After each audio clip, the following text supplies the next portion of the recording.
The winter wind whispered through Central Park's barren trees as Michael Harrison's Bentley glided along the frost-dusted path. Through the tinted windows, Manhattan's lights sparkled like stars against the navy sky. Then his driver slammed the brakes. There, beneath a park bench, a small figure huddled against the bitter cold, a child, no more than 4, clutching a worn doll. A crumpled note lay beside her. Her name is Sophie. I have no choice. The truth is in her hands. Please protect her. Michael didn't know it then, but this moment would unravel a web of corruption that had claimed countless lives, including that of a mother who sacrificed everything for justice. Hey there! Before we dive into this touching story, drop a quick comment letting us know where you're watching from. And if you believe in a mother's love, hit that like button. Let's begin. In the glittering world of Manhattan's elite, Michael Harrison stood apart. At 45, his salt and pepper hair and piercing blue eyes carried the weight of a man who had seen both triumph and tragedy. His penthouse office on the 85th floor of Harrison Technologies overlooked Central Park, a daily reminder of the justice he'd abandoned 15 years ago. Before becoming a tech mogul worth $2.8 billion, Michael had been the youngest assistant district attorney in New York's history. His wall still held the framed New York Times headline, "Rising Star Prosecutor Takes Down Corruption Ring." But that was before Sarah, before the case that changed everything. Sarah Harrison had been his moral compass, a public defender who believed in justice more than winning. They met across a courtroom, fell in love over late-night case files, and dreamed of changing the system from within. She was pregnant with their first child when it happened, a random car accident that was anything but random. The official report called it a tragic brake failure. Michael knew better. It came 2 days after Sarah had uncovered evidence linking several high-ranking officials to a domestic violence cover-up ring. The loss shattered him. Their unborn daughter, the nursery painted in soft yellows, the small shoes Sarah had already bought, all turned to ash. He resigned from the DA's office the day they buried her, the day he realized the system he believed in was rotting from within. Technology became his escape. A mobile app he developed to help domestic violence victims document abuse quietly grew into Harrison Technologies, a corporation now worth billions. Yet success felt hollow. His vast apartment remained pristinely empty, echoing with the ghosts of what could have been. The cleaning service came twice weekly, erasing any trace of life from the chrome and marble surfaces. Only Sarah's study remained untouched, her case files still stacked neatly on the desk, waiting for a justice that never came. The city's elite knew Michael as the reserved bachelor philanthropist, writing checks for charity galas but rarely staying past the first course. Few knew he spent his nights poring over Sarah's old cases, tracking patterns of corruption that seemed to grow deeper with each passing year. The same names kept appearing: judges who dismissed cases, officers who lost evidence, prosecutors who dropped charges. But he had learned his lesson. He watched, he documented, and he waited. His only friend from his prosecutor days was Detective James Turner, now nearing retirement. Their weekly chess games in Washington Square Park were less about the game and more about the quiet exchange of information. Both men knew the cost of pushing too hard against the system. Both carried their own scars. The world's changed, Mike James would say, moving his bishop with weathered hands. These days, the bad guys don't wear black. They wear badges and business suits. Michael would nod, remembering Sarah's last words before she left for work that final day: someone has to stand for those who can't stand for themselves. He had failed her then. His technology company's success felt like a betrayal of everything they'd fought for. The charitable foundation he'd established in her name, the Sarah Harrison Fund for Justice, helped domestic violence victims with legal fees and safe housing. But it was a band-aid on a bullet wound, and he knew it. Each morning, he stood before the floor-to-ceiling windows of his penthouse, watching the sun rise over Central Park, the same park where Sarah had told him she was pregnant. The same park where 15 years later a little girl named Sophie would force him to confront everything he'd tried to forget. His assistant, Margaret, had long since stopped trying to set him up on dates or encourage him to move on. She'd worked with him since his DA days and understood that some wounds aren't meant to heal. Instead, she quietly managed his empire, deflected the press, and pretended not to notice when he spent nights in his office, surrounded by old case files.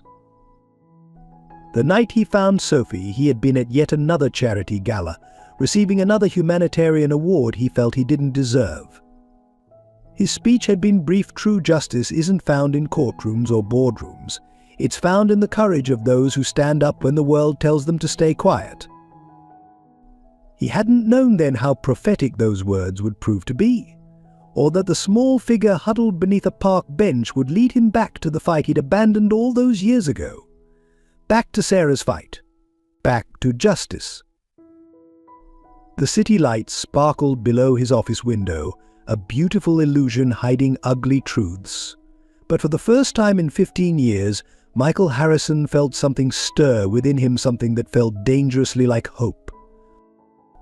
Behind New York City's gleaming facades and tourist attractions lay a shadow system that operated with mechanical precision. The 23rd Precinct, under the command of Chief Robert Anderson, was its beating heart. From the outside, Anderson was the portrait of success Harvard Law graduate, decorated officer, and likely the next police commissioner. His official photo hung in the precinct lobby, blue eyes radiating trustworthiness beneath silver hair. But the annual police charity ball had just named him Officer of the Decade. His acceptance speech brought tears to eyes. We stand as guardians between order and chaos, between the innocent and those who would harm them. The irony would have been laughable if it weren't so tragic. Every Friday, Anderson held closed-door meetings in his wood-paneled office. Judge William Maxwell and District Attorney Thomas Crawford were regular attendees. They called it case review. In reality, it was where cases went to die. Domestic violence complaints against prominent figures disappeared. Evidence became misplaced. Witnesses recanted their statements after mysterious job offers or sudden financial troubles. The system worked like a well-oiled machine.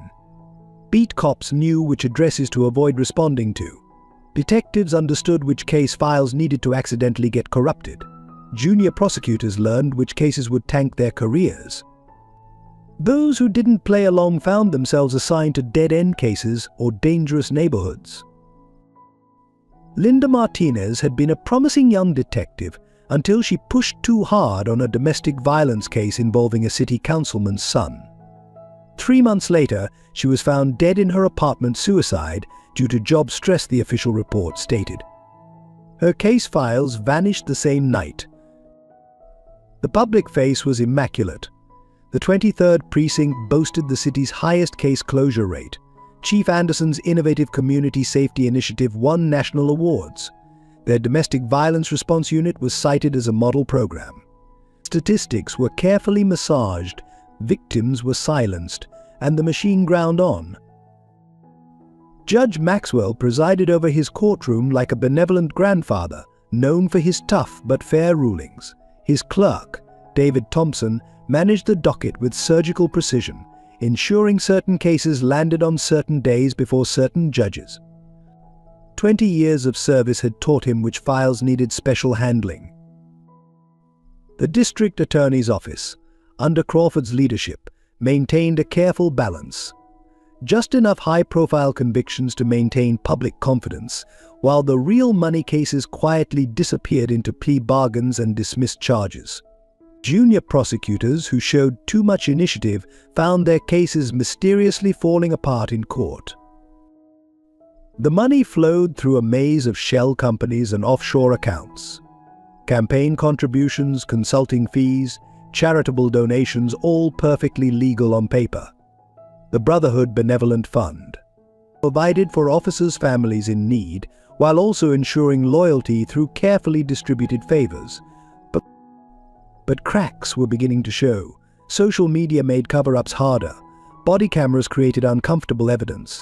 Younger officers, raised on ideals of transparency, asked uncomfortable questions. The old guard responded with a mixture of intimidation and incentives. Detective James Turner had watched it all from his desk in the cold case unit, carefully cultivating his image as a burnout counting days to retirement. His real notes went home every night in his lunch container, building a picture too dangerous to keep in one place. The victims were the ones who saw the system's true face. Women who went to police stations bruised and terrified, only to have their abusers pick them up from the precinct an hour later. Children who learned too young that some monsters wore badges. Witnesses who discovered that silence was the only safe option. Sarah Harrison had started pulling on one thread of this tapestry, not realizing how far it went or who it would threaten. Her accident was a message to others who might follow her path. The system protected its own. Yet change was coming, imperceptible but inevitable. Each covered-up case left a paper trail. Each silenced victim had a story. Each compromised officer carried guilt. The pressure built beneath the surface, waiting for a catalyst. In his private moments, Chief Anderson felt the ground shifting. More oversight, more questions, more scrutiny. The old methods weren't working as well. Even Judge Maxwell had mentioned feeling the heat during their last private meeting. "Times are changing," Bob the judge had said, swirling his bourbon. "We might need to adapt." Anderson had dismissed his concerns. The system had survived reformers before. It would survive again. After all, who would believe the victims over the very pillars of law and order? But as he stood at his office window that winter evening, watching a black Bentley glide through Central Park, he didn't know that the machine he'd helped build was about to face its greatest test. A 4-year-old girl with a worn doll was about to change everything. The emergency room at Mount Sinai Hospital hummed with practiced efficiency as Dr. Amanda Walker examined Sophie. Under the harsh fluorescent lights, the child seemed even smaller, her dark curls tangled and unwashed. The medical chart detailed the immediate concerns: mild hypothermia, dehydration, minor scrapes. But it was what wasn't written that worried the doctor most.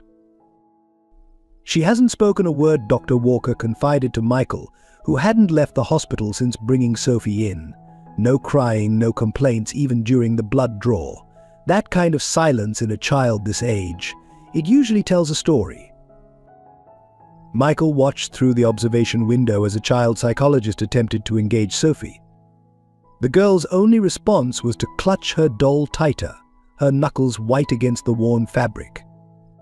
The doll itself was expensive, once a collector's piece with hand-painted features, now threadbare from constant holding.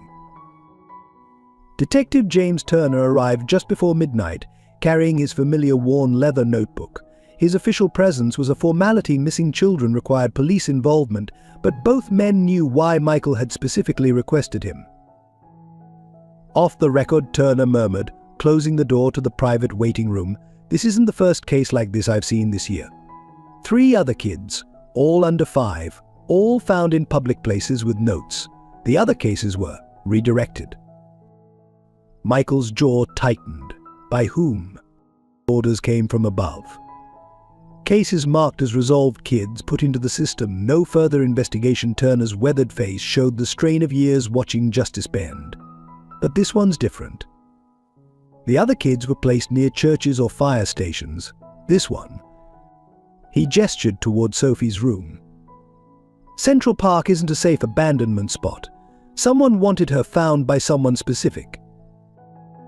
The hospital social worker, Emily Bennett, brought coffee and preliminary paperwork. Her practiced smile couldn't hide her concern. "We've run her photo against missing persons databases. No matches in the tri-state area. No reports of missing 4-year-olds matching her description. It's like she never existed." Michael's private investigator, Frank Reynolds, arrived at dawn with the first fragments of information. Security footage showed a woman in a dark coat hurrying through Central Park at 4 a.m., carrying a child. The footage was grainy, the woman's face always turned away from cameras, deliberate, not accidental. She knew the camera layouts, Reynolds noted, spreading still photos across the conference room table. moved through blind spots, avoided direct angles. This wasn't desperation. This was planned. Sophie spent her first night in the hospital's pediatric ward. Michael stayed, watching her fitful sleep from a chair by her bed. She whimpered once, reaching out in her dreams. The name she whispered, Mummy, was her first spoken word since being found. By morning, the hospital's tests revealed more questions than answers. Sophie was well nourished before her park ordeal. Vaccinations were up to date. Her teeth showed regular dental care. Someone loved this child, Doctor Walker concluded. Invested in her health, her care. This isn't neglect, this is protection. The doll became their first real clue. Hand-stitched into the hem of its dress was a single letter R.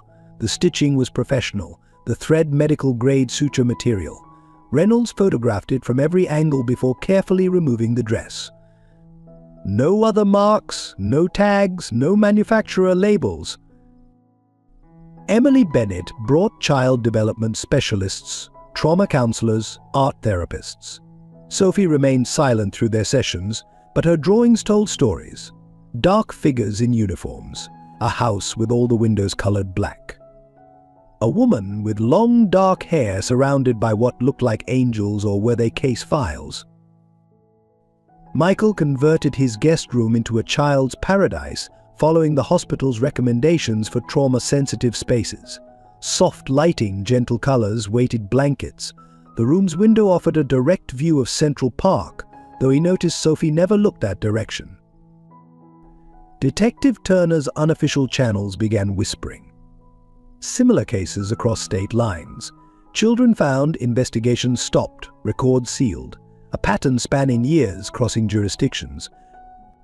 But this time, the girl had been found by a former prosecutor with billions at his disposal and a score to settle with the system. Sophie's first week in Michael's care established routines. She silently chose purple pajamas over pink, preferred apple slices to oranges, sat closest to doors in any room. Small details that painted a picture of a child taught to observe, to plan, to survive. Late one night, reviewing hospital security footage, Reynolds noticed something odd. During Sophie's first examination, when asked her full name, she had traced letters on her blanket with her finger. Enhanced footage revealed Sophie Rachel. A quick database search of Rachel, combined with domestic cases, investigative reporting, and sudden disappearances, opened a door none of them were prepared to walk through. Frank Reynolds had earned his reputation as New York's most discreet private investigator over 30 years of careful work. But the security footage spread across his desk in the early hours of January 12th made him question everything he thought he knew. Watch her hands, he told Michael, replaying the bus station footage for the 5th time. The woman, now identified as Rachel Bennett, moved with deliberate precision through Port Authority. Her gestures, subtle but clear once you knew to look, matched official FBI surveillance protocols. Not the moves of a frightened mother, but of a trained operative. The timestamp read 3:17 a.m., exactly 1 week before Sophie was found.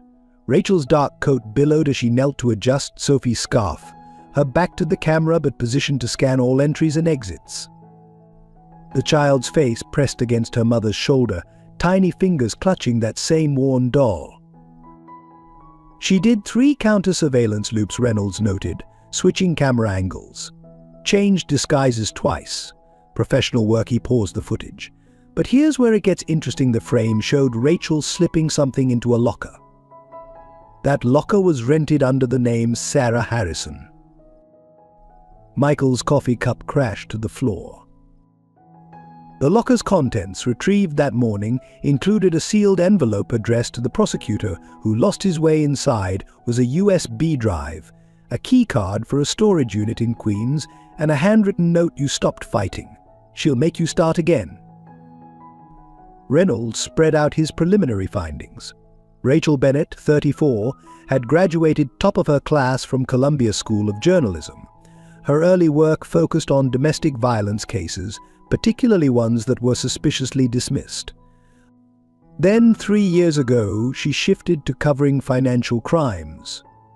Her last published piece before disappearing was titled "The Price of Silence: How Domestic Violence Cases Disappear in New York." 2 days after this, Reynolds tapped the article. She reported her own domestic violence case against Christopher Anderson. Anderson Michael's voice was steel. Any relation to Chief Robert Anderson's son? The complaint vanished within hours. But Rachel was smart. She had already sent copies of her evidence to 3 different secure locations. Dead Man Switches Reynolds pulled up another document. She knew they were coming for her. The storage unit in Queens was empty except for a laptop sealed in a waterproof bag. Its hard drive contained thousands of documents, court records, police reports, financial transactions, all pointing to what Rachel had uncovered: a systematic network using domestic violence cases to control and extort victims while protecting wealthy abusers. Detective Turner arrived with coffee and worse news. Rachel's official missing persons report was filed by her editor 3 months ago. Report says she was last seen entering the 23rd precinct to clarify details about her domestic violence complaint.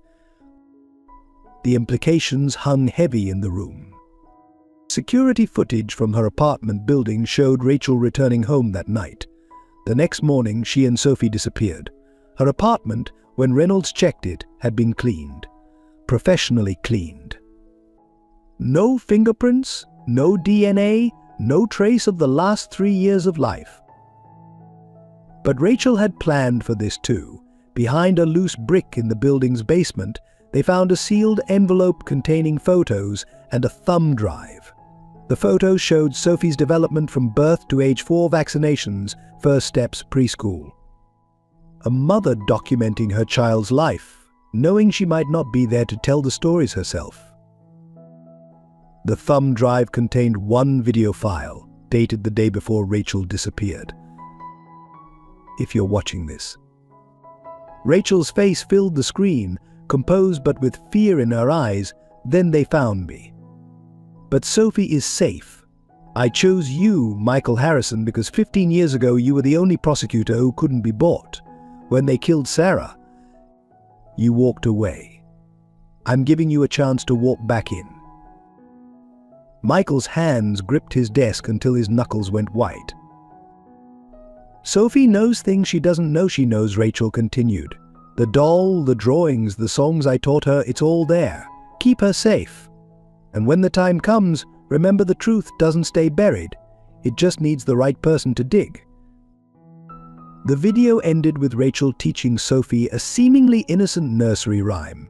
Reynolds, with his military background, recognized it immediately. The rhyme was a code, each verse corresponding to a location, a name, a piece of evidence.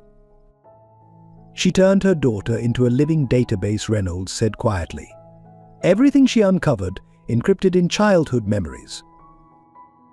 Michael stared out his office window at the park where he'd found Sophie. Somewhere in that child's mind was evidence that could bring down the very people who had taken Sarah from him. The same people who now knew he had their biggest threat under his protection.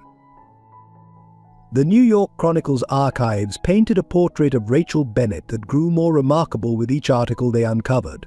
Her career trajectory wasn't just impressive, it was deliberate, each story building toward something bigger.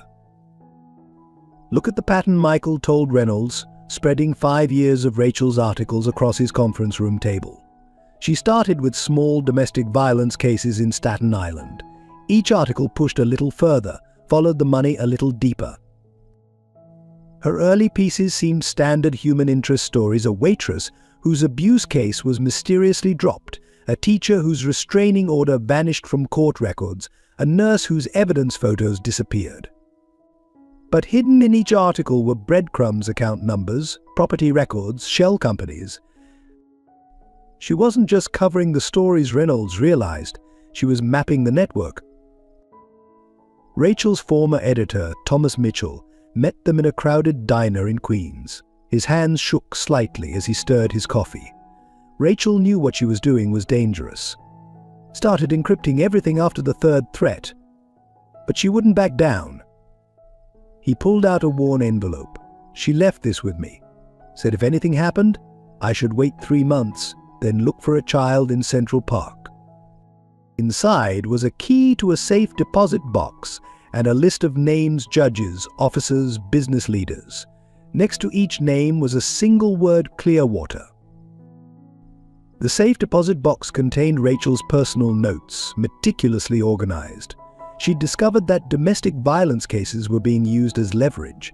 Wealthy abusers would have their cases buried, but at a price. The victims would be pressured to sign non-disclosure agreements, their silence bought with threats or bribes. The money flowed through a charity called Clearwater Family Services. It's genius in its simplicity, Mitchell explained. Clearwater poses as a domestic violence support organization. They approach victims, offer help, gain trust. Then they present a choice: take a payment and stay quiet, or watch their case disappear while their life falls apart. Rachel's last published article barely hinted at what she'd uncovered, but her notes revealed the full scope. Clearwater wasn't just burying cases, they were profiting from them. Abusers paid for protection, victims paid for safety, and the evidence became leverage for future extortion. The breakthrough came from an unlikely source. Sophie, during an art therapy session, drew what looked like a lighthouse, but Reynolds recognized it instantly: the Clearwater Family Services logo, drawn with a child's precision. Rachel took Sophie to their offices, he concluded, made it look like they were seeking help, but she was gathering intelligence. Used her own domestic violence case as cover to get inside. Bank records showed Clearwater processing millions in charitable donations from some of New York's most powerful figures. Each donation coincided with a domestic violence case being dropped or sealed. But Rachel had gone further. Her notes detailed conversations, meetings, security protocols. She'd spent months infiltrating Clearwater, building trust, gathering evidence. Her domestic violence complaint against Christopher Anderson wasn't just real, it was strategic. She needed high-level access, Michael realized. A case involving the police chief's son would go straight to the top of their operation. The pieces started falling into place. Rachel had used herself as bait, knowing they would try to silence her through Clearwater's usual channels. But instead of being intimidated, she'd gathered evidence at every step. The threats, the bribes, the pressure tactics, she documented it all. Her final notes showed she was close to exposing the entire operation. Clearwater's true ownership traced back to offshore accounts linked to familiar names: Judge Maxwell, Chief Anderson, and others in their circle. The charity was their laundering operation, turning abuse into profit. The last entry, Reynolds said quietly, was the night before she disappeared. She wrote, "They offered $10 million for my silence. Counter-offered with the truth. Meeting at precinct tomorrow to negotiate. Sophie knows where everything is. Find the right person to hear her song." Mitchell cleared his throat. "There's something else. The day before she disappeared, Rachel asked me about an old case, a prosecutor's wife who died in a car accident 15 years ago. Said it was all connected, part of the same system." Michael's hands clenched. Sarah's case. Rachel had found the link. A fresh search of Rachel's apartment building revealed one final clue. In the basement electrical room, behind a panel, they found a hidden camera. Its memory card contained footage of Rachel's last known moments entering her apartment with 2 men in suits. The camera angle caught one man's reflection in the window, Christopher Anderson. But it was the final frame that chilled them. Rachel, looking directly at the camera, held up a piece of paper with one word: checkmate. She hadn't been running from them. She'd been setting a trap. Every move the evidence trails, Sophie's coded memories, choosing Michael was part of a calculated plan. "My God," Reynolds breathed. She sacrificed herself to burn down the whole system. The question now wasn't just about finding justice for Rachel. It was about finishing what she started before the same people who silenced her came for Sophie. The first warning came at dawn. Michael's head of security, Jack Miller, burst into the penthouse gym where Michael was trying to burn off his restless night. 3 unmarked vehicles, Miller reported, pulling up surveillance feeds on his tablet. They've been circling the block since 4 a.m., standard police surveillance pattern. Michael watched the black SUVs glide past his building again, not even trying to be subtle. "There's more," Miller continued. 2 men attempted to access the building's employee entrance. Credentials looked real Child Protective Services. Except CPS doesn't do surprise visits at 5 a.m. Sophie was still asleep, curled around her doll in her new purple room. The night camera showed her tossing fitfully, mumbling fragments of Rachel's nursery rhymes in her sleep. Michael's phone buzzed. Detective Turner, stay inside. Anderson called emergency judicial hearing. 9 a.m. Maxwell presiding. Sophie's custody. They were moving faster than expected.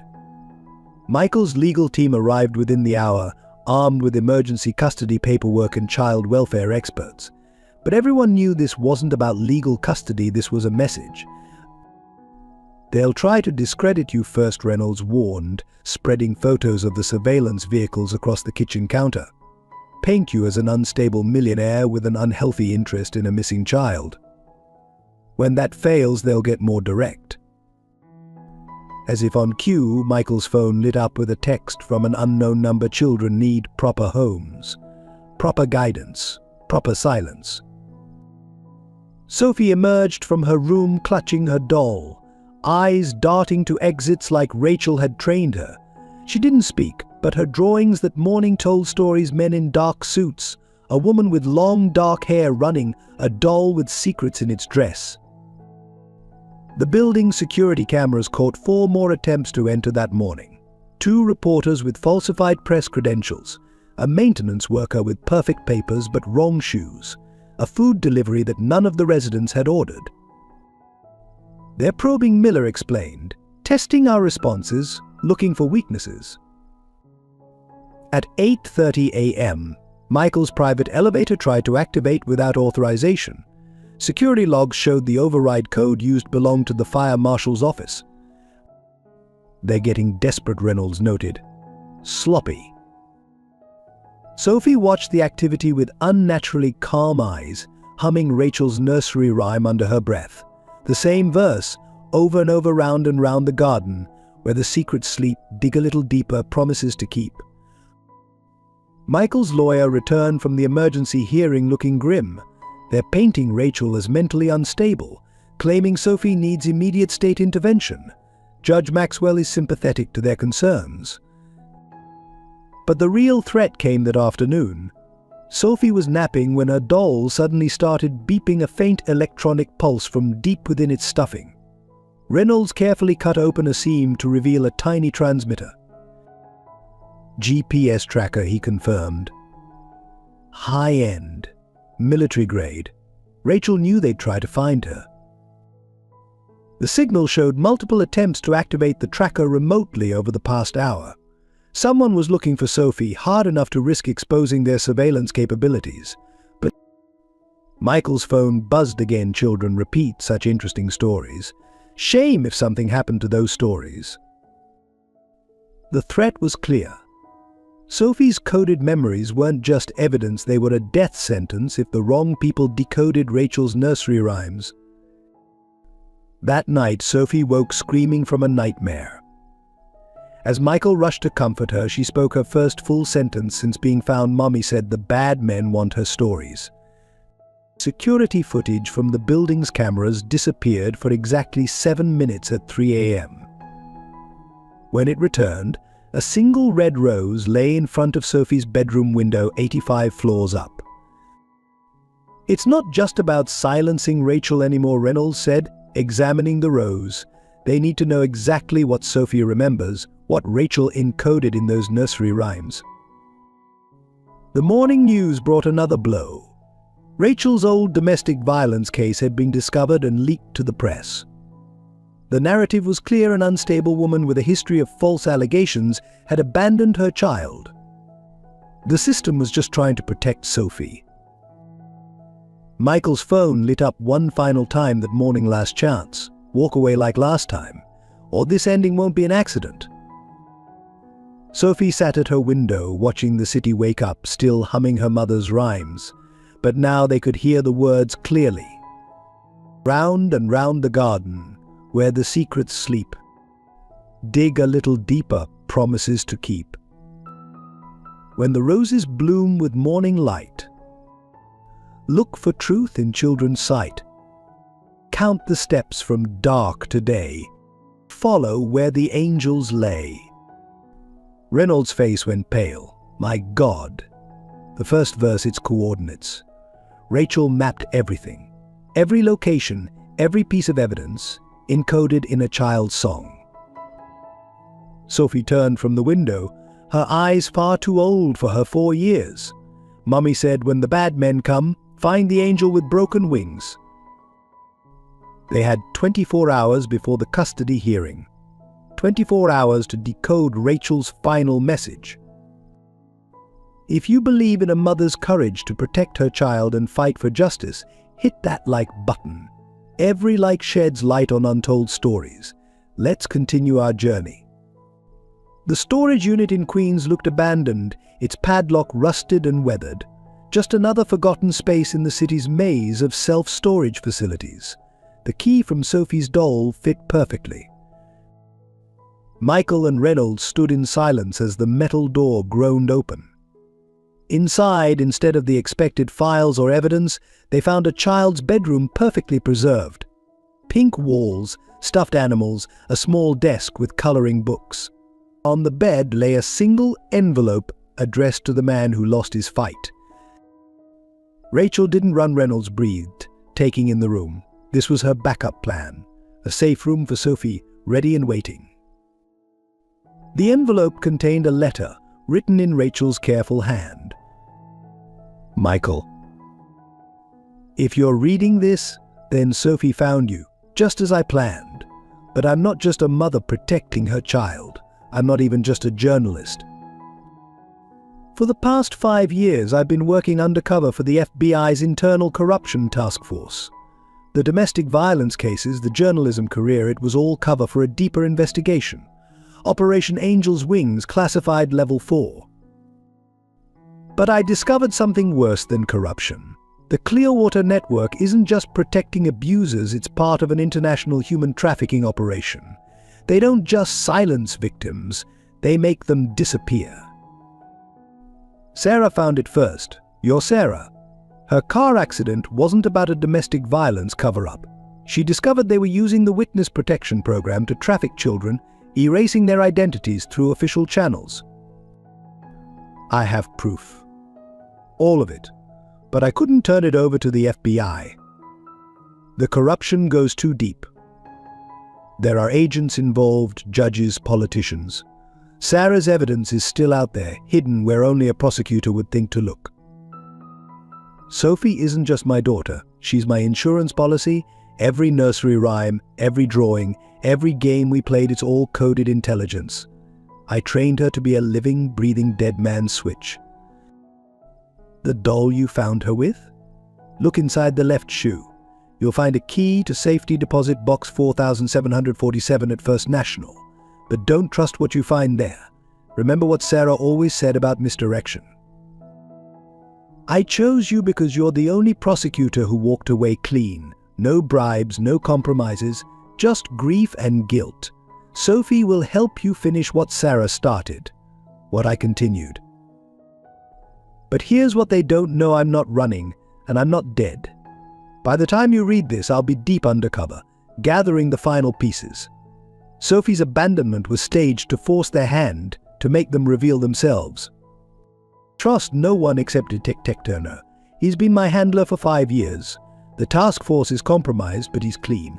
Show him the silver angel pin in Sophie's doll. He'll know what it means. The custody hearing isn't about Sophie. It's about accessing her memories before I can complete my mission. Don't let them take her. Her nursery rhymes aren't just evidence locations, they're a direct link to active trafficking operations. You have 72 hours before my next move. Keep Sophie safe. When you hear about a fire at the Clearwater offices, move fast. Sarah's evidence will be exactly where she planned to hide it 15 years ago. Remember, Sophie isn't just a witness to protect. She's the key to everything. The truth is in her hands. Rachel. P.S. The rose wasn't a threat. It was my signal. I'm closer than they think. Michael's hands shook as he lowered the letter. The implications were staggering. Rachel wasn't a desperate mother. She was a deep-cover federal agent who had turned her own daughter into an intelligence asset. Reynolds was already examining the room with new eyes. The drawings on the walls, they're not random. They're maps, building layouts, security patterns. Michael's phone buzzed. Detective Turner, Angel's Wings compromised. Meet now. Bring the pin. But it was Sophie's morning drawing that finally connected the dots. She had drawn her mother surrounded by not angels, but badges. Wings made of case files and evidence boxes. Sarah, Michael whispered. She hid her evidence in the one place they'd never look. The one place that was too obvious. Rachel's final coded message clicked into place. The angel with broken wings wasn't a person. It was a statue. The same statue that had stood outside the courthouse for 50 years. The same statue Sarah used to meet him under when they were young prosecutors fighting for justice. The same statue that, according to city records, was scheduled for restoration in exactly 72 hours. Michael's phone buzzed again. A text from an unknown number. Roses are red. Angels don't sleep. The truth about Sarah is buried deep. Rachel wasn't just alive, she was watching, waiting. And Sophie's nursery rhymes were the timer counting down to something bigger than any of them had imagined. The real question wasn't whether Rachel's plan would work. The custody hearing loomed in 3 hours when Judge Maxwell's private number lit up Michael's phone. The message was simple: my office. Now. Alone. Last chance for a peaceful solution. Michael found Maxwell in his chambers, the walls lined with decades of legal accolades. The judge's usual grandfatherly demeanor was gone, replaced by something harder, colder. You were always smarter than the others, Harrison Maxwell said, pouring 2 glasses of scotch. Knew when to walk away. After Sarah, you understood how the game is played. He pushed 1 glass forward. So, let's be clear, the child is a ticking bomb. She's a 4-year-old girl, Michael countered, leaving the scotch untouched. Maxwell's smile never reached his eyes. She's Rachel Bennett's insurance policy. Walking probable cause. Every song, every drawing, every innocent memory, it's all admissible evidence. He leaned forward. But it can disappear. Like Sarah's accident. Clean, professional, and you get to walk away. Again. The threat hung in the air between them. 20 million, Maxwell continued. Offshore account. Untraceable. The girl goes into the system, gets adopted by a nice family far away. Everyone wins.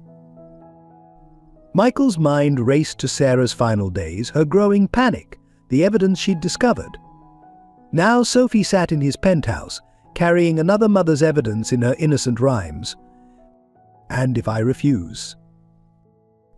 Maxwell's mask slipped, just for a moment. Then you lose everything. Your company, your reputation, your freedom. He slid a folder across the desk. Remember Linda Martinez? The detective who committed suicide? We have enough planted evidence to prove you were involved? A grieving millionaire obsessed with domestic violence cases, taking vigilante justice too far. The pieces clicked. They weren't just threatening him. They were offering him a choice: become part of their machine, or be destroyed by it. 48 hours, Maxwell said, standing. Choose wisely, for Sophie's sake. Michael's phone buzzed as he left the courthouse. A video message from an encrypted number. Rachel's face filled the screen, the timestamp from just hours ago. By now they've offered you a deal, she said. her eyes intense. They're good at finding pressure points. But here's what they don't know: Sarah left you a message. Check the angel statue's broken wing at midnight.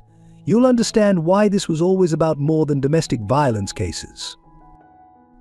Another text followed. The game isn't about choosing sides. It's about changing the rules. Back at the penthouse, Sophie was drawing again. This time her picture showed the angel statue, but with something new: a small door in its base colored in red. "Mummy says red means truth," Sophie whispered, her first words all day.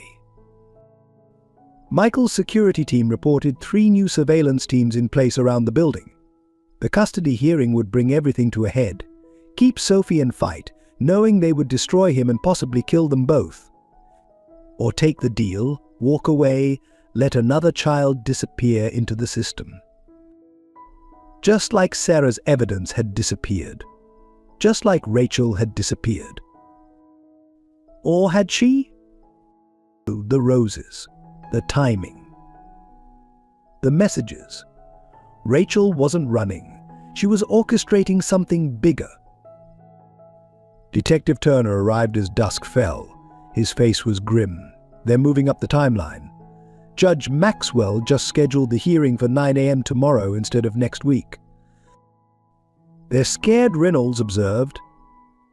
"Rachel's alive and they know it. Sophie's not just evidence, she's bait." Michael stared out at the angel statue, barely visible in the gathering darkness. Sarah had died trying to expose the truth. Rachel had turned her own child into a living weapon to finish the job. Now he had to choose: walk away again or stand and fight. His phone lit up one final time. A picture message: Sarah's old case diary, open to its last entry. Her handwriting, clear and determined: the greatest evil isn't the corruption. It's the good people who choose to look away. Sophie tugged at his sleeve, holding up another drawing. The angel statue again, but this time with words carefully copied in a child's hand: break the wings to fix the world. The choice crystallized. This wasn't about saving one child. It was about breaking a system that turned victims into commodities, that traded in human lives and called it justice. Michael picked up his phone and dialed Maxwell's number. "I'll take the deal," he said, watching Sophie hum her mother's coded rhymes, "but I want to deliver the terms in person. Midnight." The angel statue. Maxwell's satisfaction was audible. Wise choice. But as Michael hung up, Sophie smiled a knowing smile that belonged to someone much older. "Mummy says the angels are coming home tonight." Michael checked his watch. 6 hours until midnight. 6 hours to choose between safety and justice. 6 hours to discover what Rachel had planned. The game wasn't about choosing sides. It was about changing the rules. And the clock was ticking. As night fell over New York, a quiet army mobilized. In coffee shops, offices, and safe houses across the city, survivors of the Clearwater system began moving into position. Each had received a single red rose and a playing card, Rachel's signal that the waiting was over. Amanda Chen, a former corporate lawyer who disappeared 3 years ago after filing charges against a prominent judge, now worked as a janitor in the courthouse. Her keycard accessed every room. Dr. James Patterson, whose medical license was revoked after documenting an influential senator's wife's injuries, had spent 2 years building a network of underground medical clinics. Tonight, his clinic stood ready. 57 safe houses, Reynolds reported, mapping the network on Michael's secure Serbia. Over 200 survivors, all positioned in plain sight. Rachel didn't just document the system, she built a resistance inside it. Sarah Martinez, sister of the suicided detective Linda Martinez, worked in Judge Maxwell's favorite restaurant. She'd been collecting evidence for 3 years, one wine-loosened conversation at a time. The network had penetrated every level of the system. Court clerks, police dispatchers, hospital staff, hotel workers, all survivors, all gathering intelligence, all waiting for Rachel's signal. Its brilliant detective Turner breathed, reviewing the network's reach. They're not just victims, they're witnesses. Every position strategic, every role calculated. Michael's phone lit up with updates as the network activated. A cleaning crew at Clearwater's offices, led by a former victim, copying hard drives. A courthouse security guard, whose daughter had vanished into the system, photographing Judge Maxwell's private files. A hotel concierge, tracking Chief Anderson's secret meetings through room service orders. Rachel built a parallel justice system, Reynolds realized. While they were watching for external threats, she was turning their own victims into intelligence assets. Sophie sat at her drawing table, creating what looked like random patterns but were actually staff rotations, security schedules, access points, all encoded in a child's artwork. The breakthrough came at 10 p.m. Amanda Chen, during her cleaning rounds, discovered Judge Maxwell had ordered late-night construction at the angel statue. They were moving early. Michael's phone buzzed. Rachel's message was brief: the wings break at midnight. Be ready. Turner's police contacts reported unusual movements. Multiple unmarked vehicles converging on the courthouse. Chief Anderson cancelling his evening appointments. They're spooked, Turner said. This much firepower for one custody hearing? They know something's coming. The network shifted in response. Safe houses activated. Medical teams deployed. Every survivor had a role, a position, a purpose. Sophie's evening drawing showed the angel statue surrounded by stars, or were they badges? Her nursery rhyme took on new meaning. Count the steps from dark to day. Follow where the angels lay. When the wings of truth take flight, justice comes to claim the night. At 11 p.m., the pieces fell into place. Sarah's old case diary, recovered from the angel statue's base, contained more than evidence. It held a complete blueprint of the Clearwater network, its weaknesses, its pressure points. Sarah didn't just find corruption, Michael realized. She found their whole infrastructure, the same infrastructure Rachel's network has infiltrated. Reynolds pulled up surveillance feeds. The network was in position. Survivors turned assets, placed exactly where Sarah's notes predicted they would be needed. This isn't just about exposing them, Turner said quietly. This is about replacing them. Rachel built a shadow system inside their system. Michael's phone lit up one final time. A video message from Rachel, her face determined the next 24 hours will look like chaos. Trust the network. Trust Sophie's songs. And remember, the angel's broken wings aren't just evidence. They're a key. Sophie watched the city lights, humming her mother's strategic lullabies. Her latest drawing showed the angel statue with its wings spread wide, surrounded by figures rising from shadows. The network was more than an organization. It was every victim they'd tried to silence, every witness they'd tried to break, every life they'd tried to erase, all waiting, watching, ready. At 11:45, Michael received one last message, not from Rachel but from Sarah's old email account. Justice isn't in the system. It's in the shadows they create. The truth isn't in the light. It's in the darkness they fear. P.S. The game wasn't just about changing rules. It was about changing players. And at midnight the wings would break, releasing 15 years of gathered shadows into the light. The revolution wouldn't be televised. It would be witnessed. Snow began falling over Manhattan as midnight approached. At the foot of the courthouse, the angel statue stood sentinel, its broken wing casting deeper shadows in the flickering streetlight. Michael Harrison studied the marble figure, remembering countless evenings when Sarah would meet him here, her case files clutched to her chest, her eyes bright with determination to change the system from within. The hidden compartment in the statue's base yielded more than Sarah's old diary. Wrapped in waterproof material, they found a hard drive, photographs, and a handwritten letter from Rachel to Michael. Sarah's evidence was never about individual cases.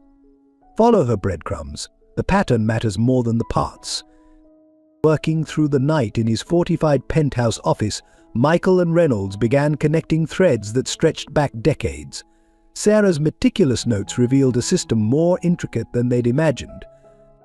Domestic violence cases were just the surface. Beneath lay a network of offshore accounts, shell companies, and strategic promotions that read like a roadmap of corruption. Sophie slept fitfully down the hall, her doll clutched tight, while her mother's network of survivors fed information through encrypted channels. Each piece clicked into place with terrifying precision. Judge Maxwell's charitable foundation wasn't just burying domestic violence cases, it was laundering money from human trafficking operations.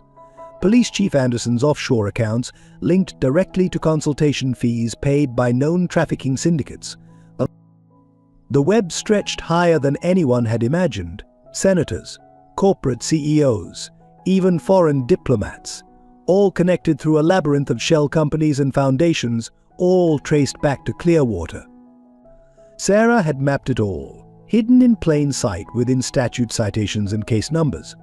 Rachel had spent years infiltrating it, turning victims into intelligence assets. Dawn broke over the city as Michael uncovered the final pattern. It wasn't just about money or power. The system wasn't protecting abusers, it was recruiting them. Each buried case, each silenced victim became leverage, building a network of compromised officials who could be controlled through their own crimes.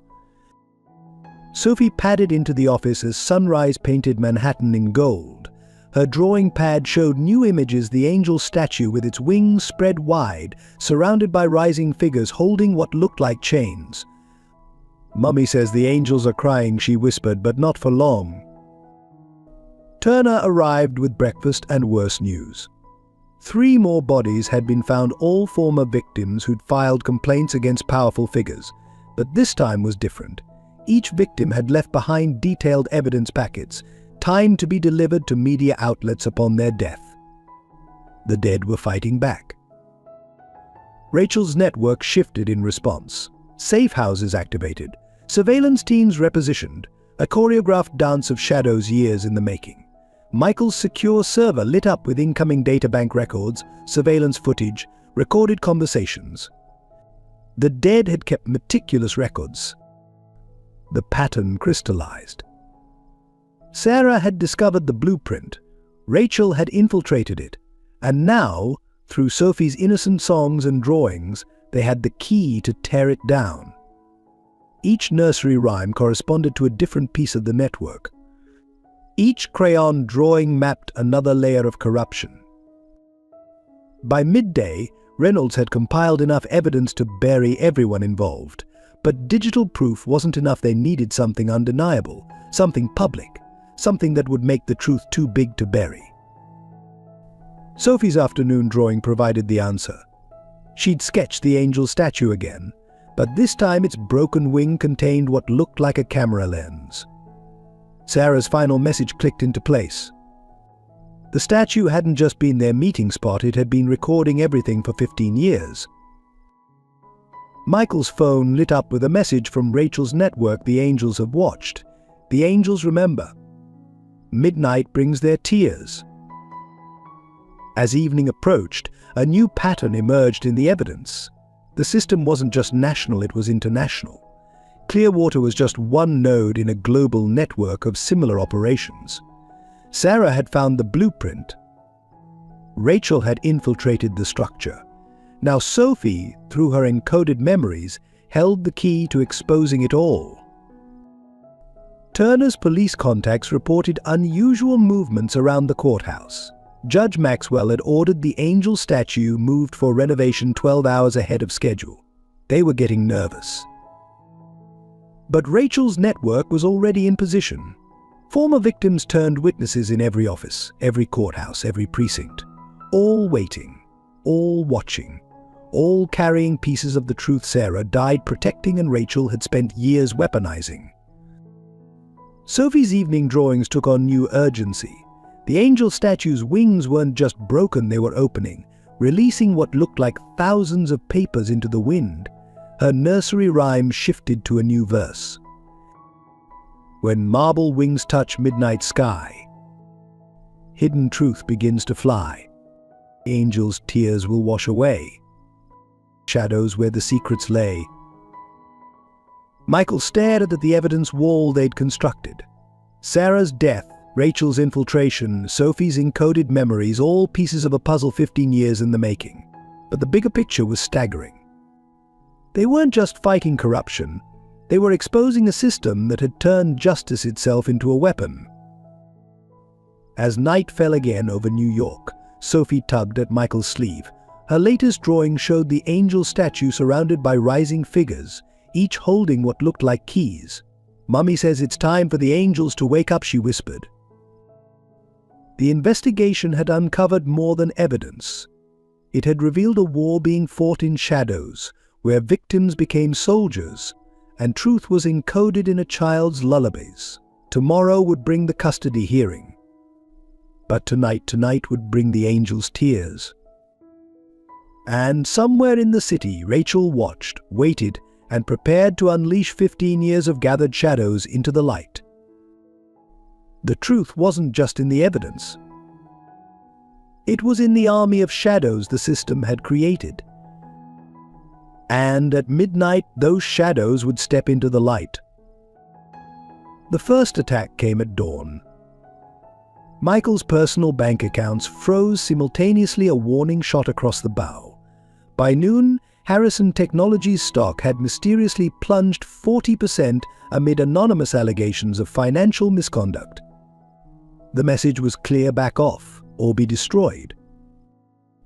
Judge Maxwell's compromise arrived via courier, a thick folder of fabricated evidence linking Michael to a series of suspicious deaths of domestic violence suspects. The accompanying note was simple: children need stable homes. Don't make Sophie an orphan too. The implied threat hung heavy in the morning air. Chief Anderson deployed more subtle pressure. Police patrols around Michael's building tripled. Unmarked cars followed his staff. Building inspectors suddenly discovered urgent safety violations requiring immediate evacuation. Every move designed to isolate, to pressure, to break. But Rachel's network had anticipated this.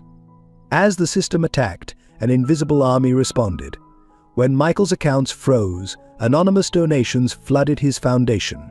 As his stock plunged, damaging evidence about his accusers mysteriously appeared in journalists' inboxes.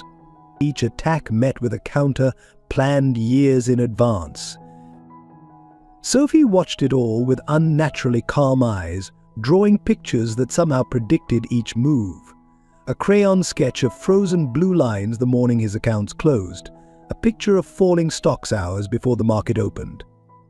Her mother's training ran deeper than anyone had imagined. The custody hearing loomed closer as the attacks intensified.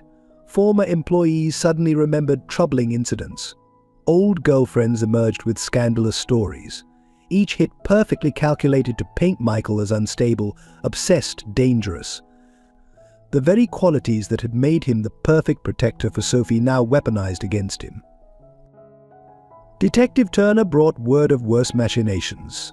Judge Maxwell had arranged for a child psychologist to evaluate Sophie, the same doctor who had helped declare other inconvenient witnesses mentally unfit. The system wasn't just attacking Michael, it was laying groundwork to discredit Sophie's encoded evidence. By midnight, the pressure had escalated to physical threats. A break-in attempt at the penthouse thwarted by security. A near-miss car accident that wasn't accidental. A suspicious fire in the building's electrical room. The system was done playing nice. Rachel's network shifted in response. Safe houses activated. Surveillance teams redeployed. Each attack had been predicted, each response choreographed years in advance.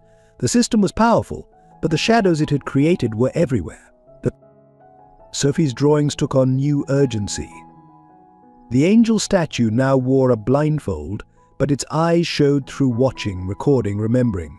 Her nursery rhymes carried warnings encoded in innocent verses: when the dark men come to play, Angels keep the light away. Michael's phone buzzed constantly with updates from the network. A court clerk warning of sealed orders being prepared. A police dispatcher tracking unmarked units. A hospital administrator reporting unusual inquiries about Sophie's medical records. The system was mobilizing its full force. The pressure peaked at midnight. Every screen in Michael's office lit up with a single message surveillance footage of Sarah's car crash, viewed from multiple angles, no longer an accident and execution. The threat was clear: history repeats. But this time was different.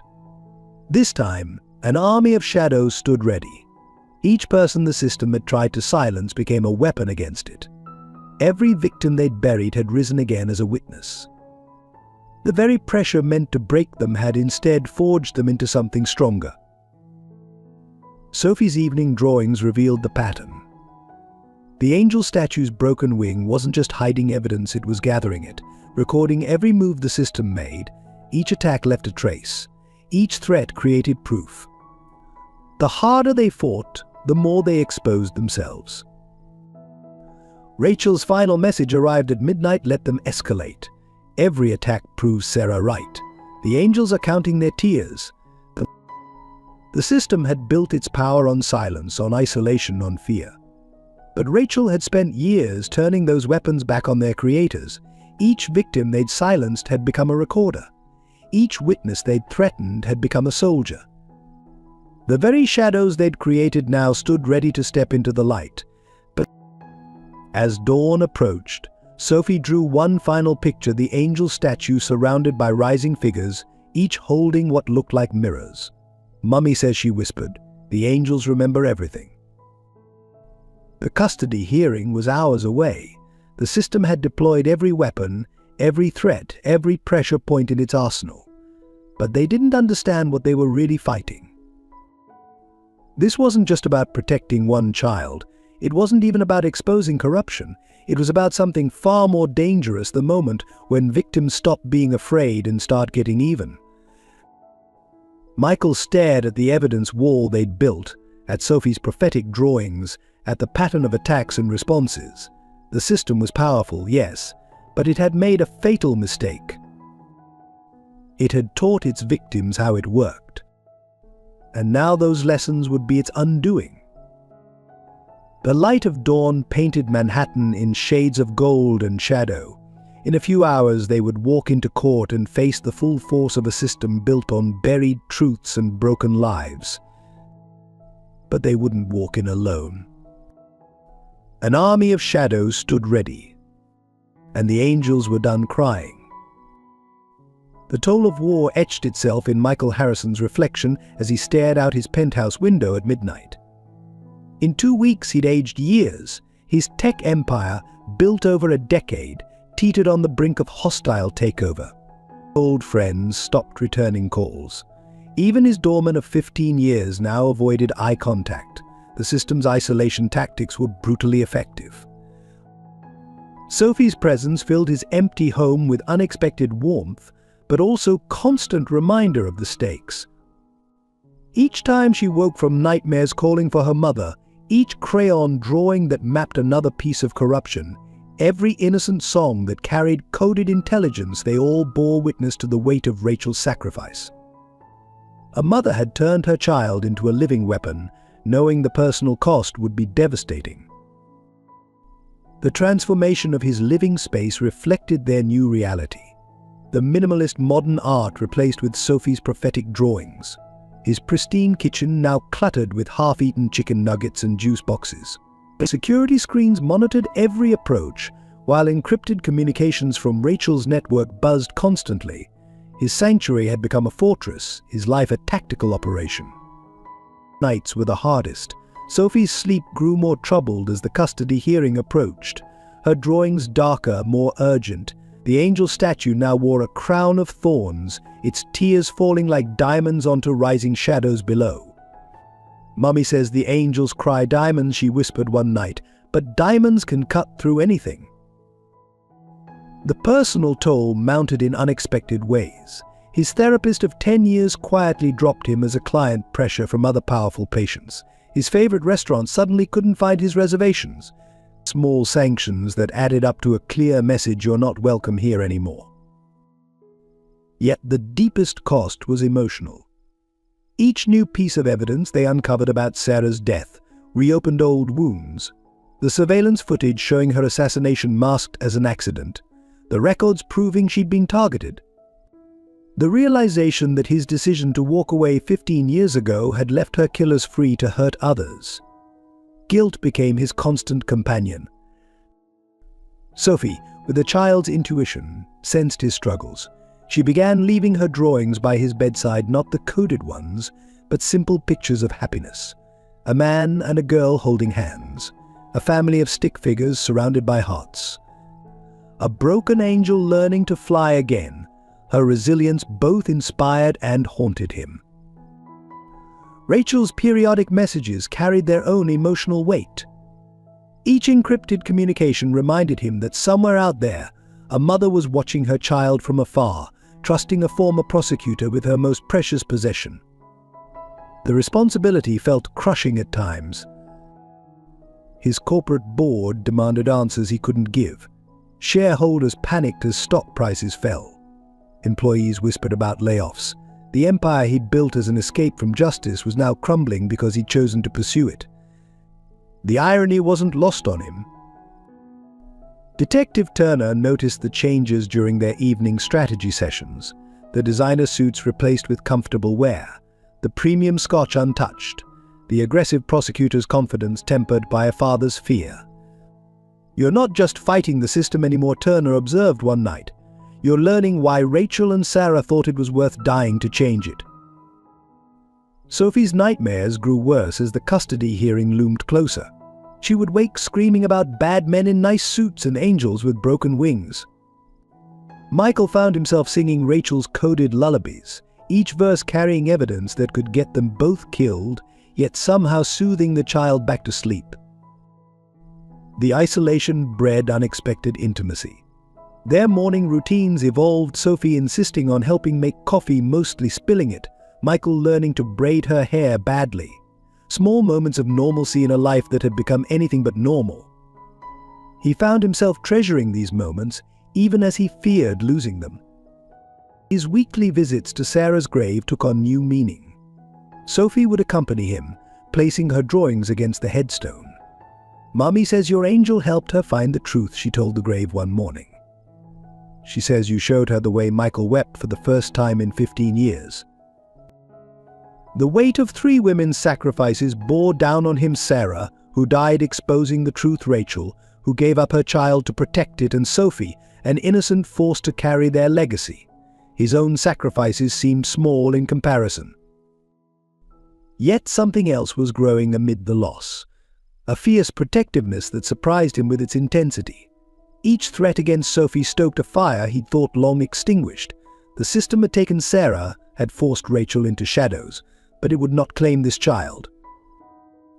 His phone buzzed with another message from Rachel: "The personal cost is the point. What we're willing to lose shows what really matters." Sophie slept down the hall, clutching her doll full of evidence that could burn down an empire of corruption. The choice had never been clearer. The custody hearing was 24 hours away. His fortune was nearly gone, his reputation in tatters, his life permanently altered. But as he watched Sophie sleep, her drawings scattered around like fallen leaves, he understood what Sarah and Rachel had known all along. Some prices were worth paying. Some battles were worth losing everything for. And sometimes the greatest strength came not from what you could keep, but what you were willing to lose.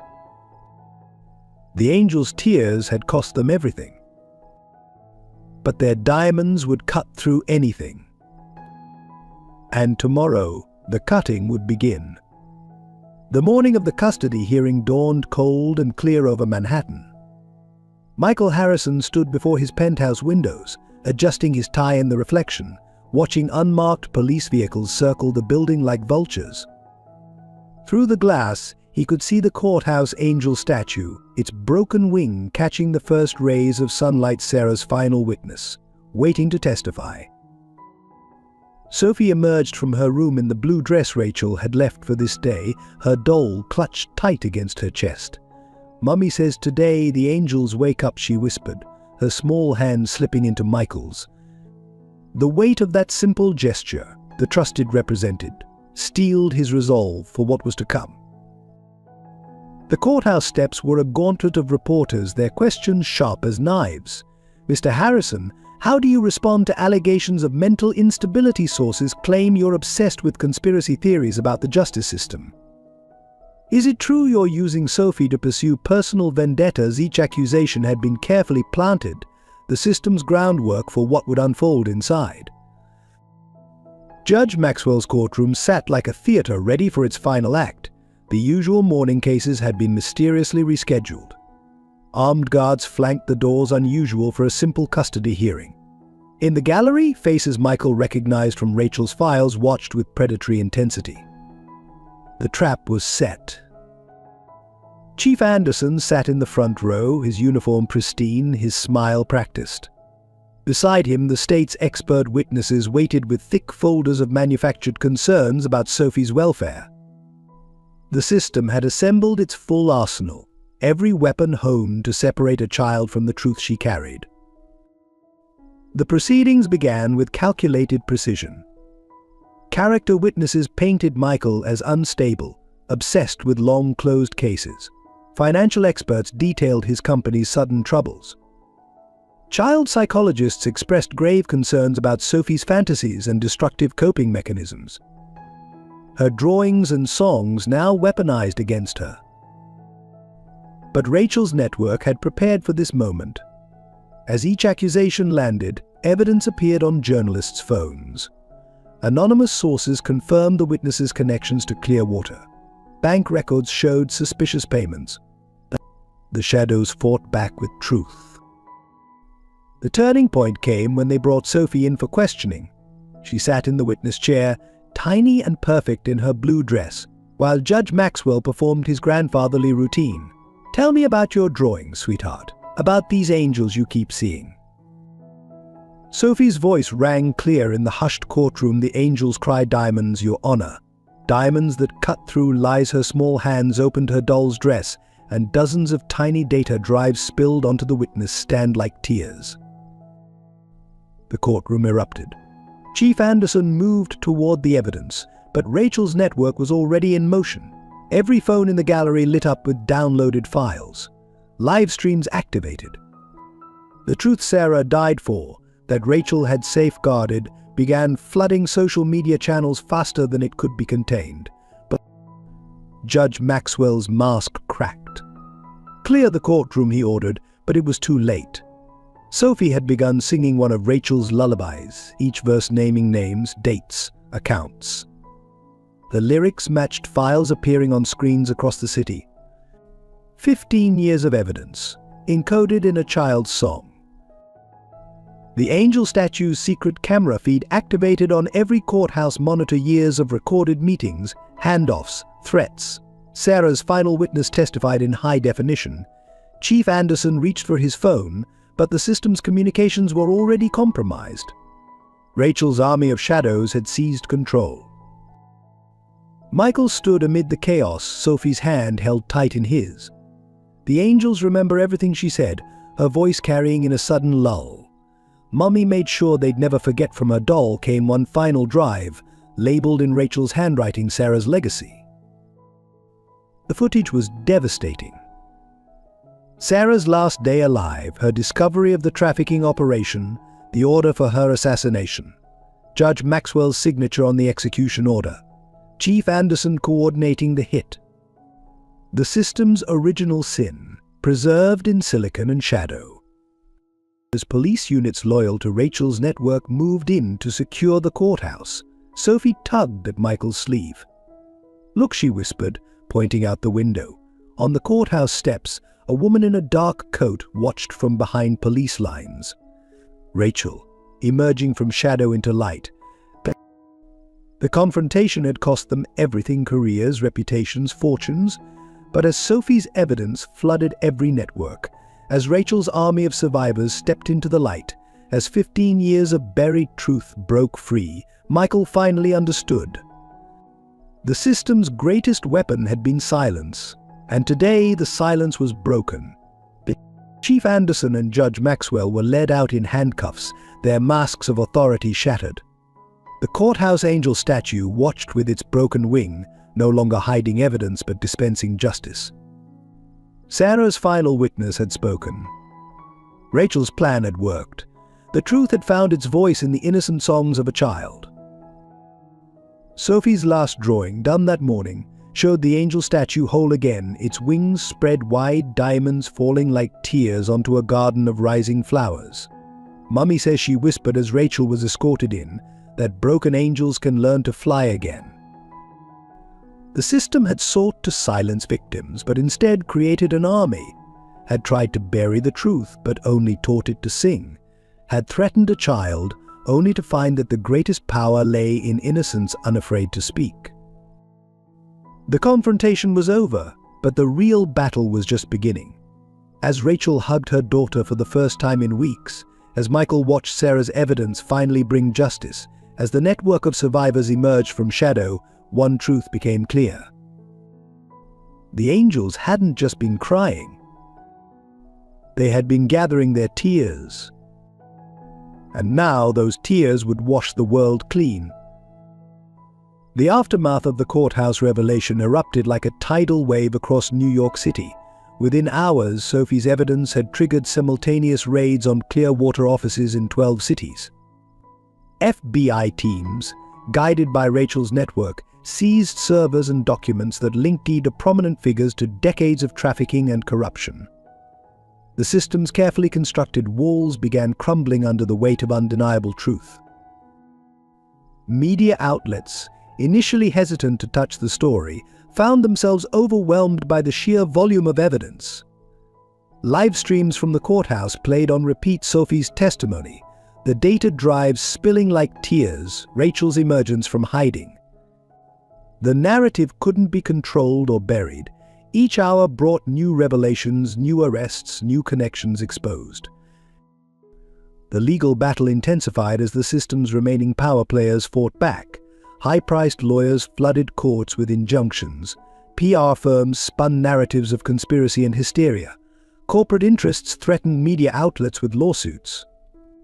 But Rachel's network had anticipated every move, countering each legal maneuver with another piece of damning evidence. Social media exploded with survivors coming forward. The hashtag #AngelsRemember trended globally as thousands shared their stories of silenced cases and buried evidence. What began in a New York courthouse became an international movement. The system had created victims across continents, and now those victims found their collective voice. Judge Maxwell's emergency hearing to suppress the evidence backfired spectacularly. As he pontificated about procedural violations, his own courtroom screens flickered to life. Years of recorded backroom deals played in high definition, his carefully maintained judicial facade crumbling in real time. The angel's tears had turned to digital diamonds, cutting through decades of lies. Chief Anderson attempted damage control, calling a press conference to denounce the conspiracy against law enforcement. Mid-speech, his own department's internal affairs unit interrupted with arrest warrants. The evidence from Sophie's doll had opened too many sealed cases, exposed too many covered-up crimes. The thin blue line fractured as honest officers finally moved against corruption. The battle shifted to financial fronts as Clearwater's banking connections froze assets and destroyed records. But Rachel's army was ready. Whistleblowers in every major bank released transaction histories. Offshore accounts were exposed. The money trail Sarah had discovered 15 years ago now laid bare for the world to see. International implications rocked diplomatic circles. Foreign officials implicated in the trafficking network suddenly resigned. Embassy staff sought immunity deals.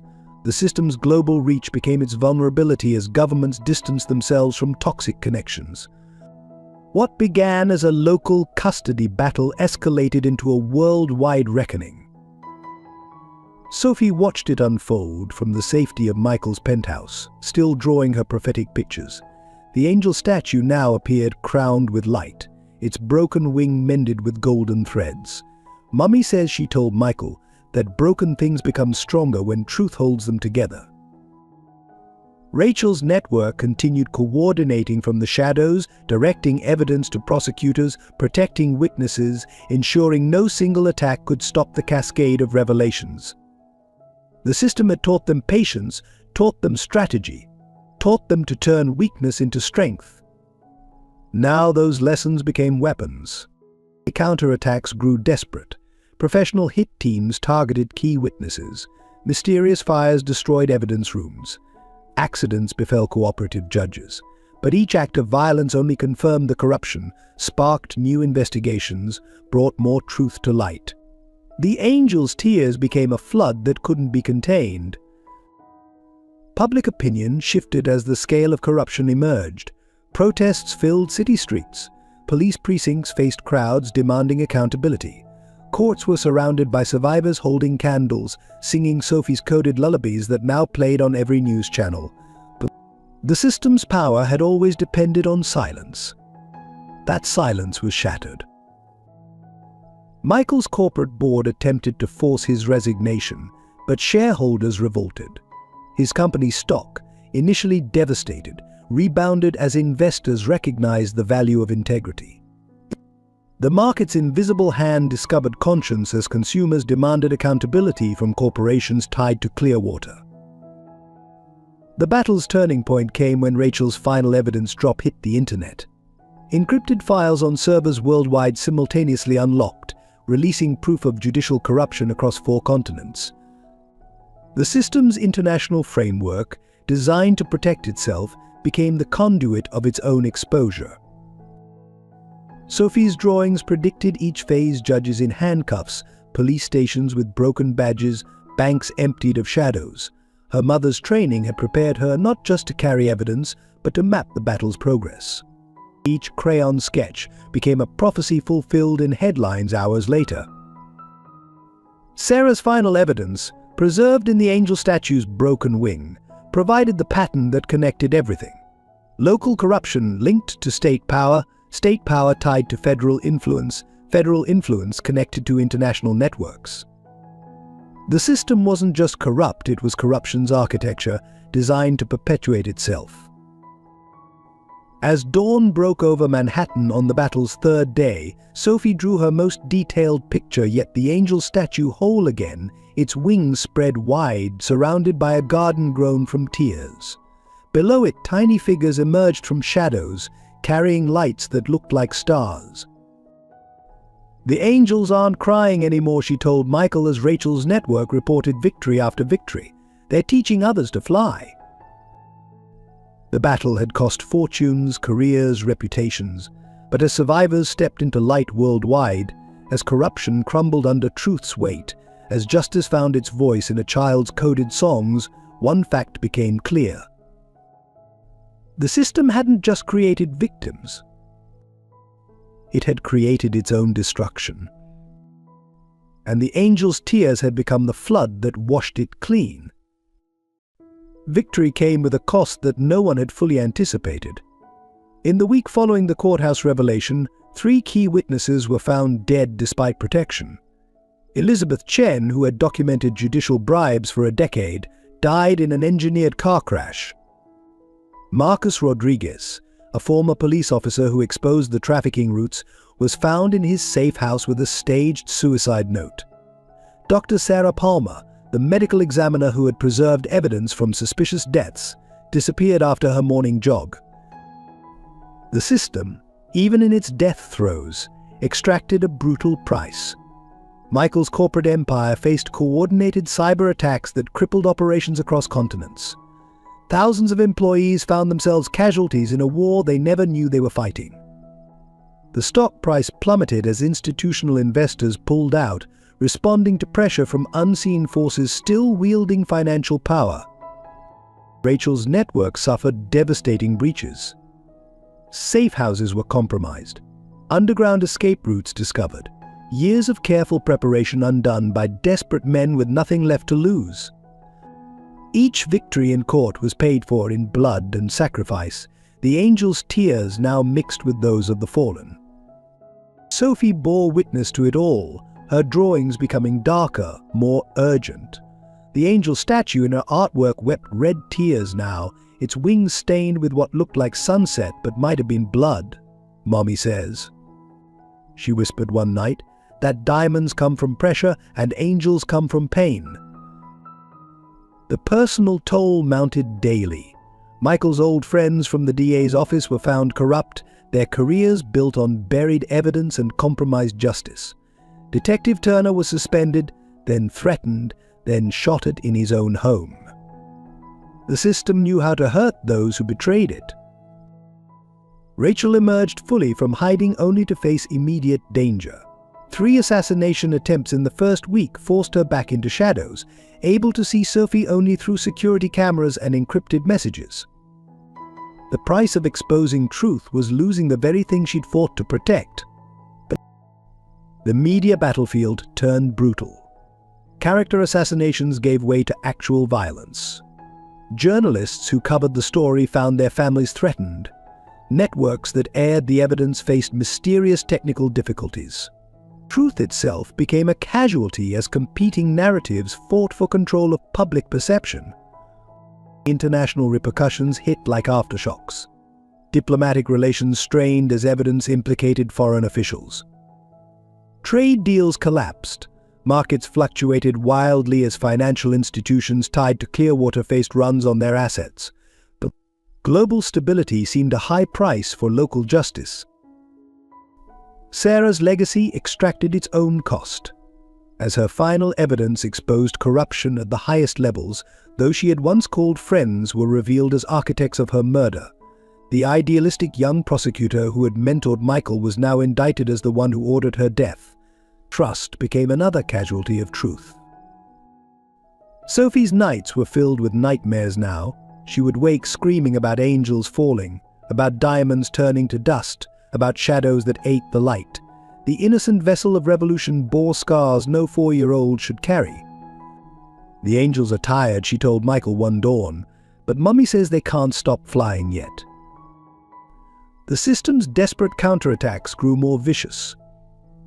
Pressure mounted to seal the evidence under national security claims. Emergency legislation was proposed to criminalize whistleblowers. Old laws were weaponized in new ways as the corrupt fought to survive exposure. Michael watched his life's work crumble with strange detachment. The penthouse that had been his fortress became a prison of security measures and safety protocols.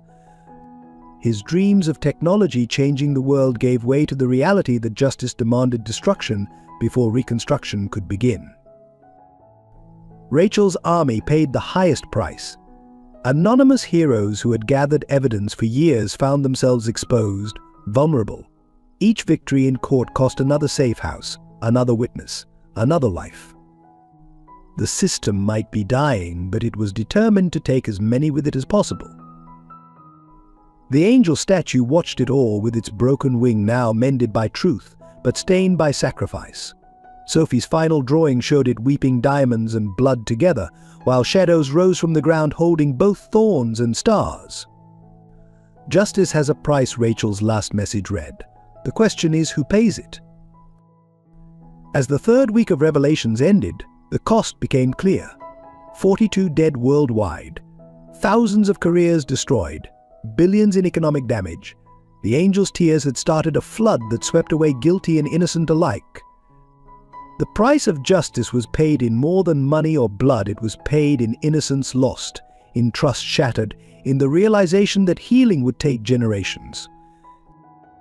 Sophie, watching the news with 2 old eyes, summed it up in her 4-year-old wisdom. The angels knew it would hurt. That's why they cried diamonds instead of tears. Diamonds can cut through anything, but they cut the person holding them too. The price was high, perhaps too high, but as Rachel's network regrouped, as new evidence continued emerging, as the system's death throes weakened, one truth became clear: some prices, though terrible, were necessary. Justice demanded sacrifice. Change required destruction.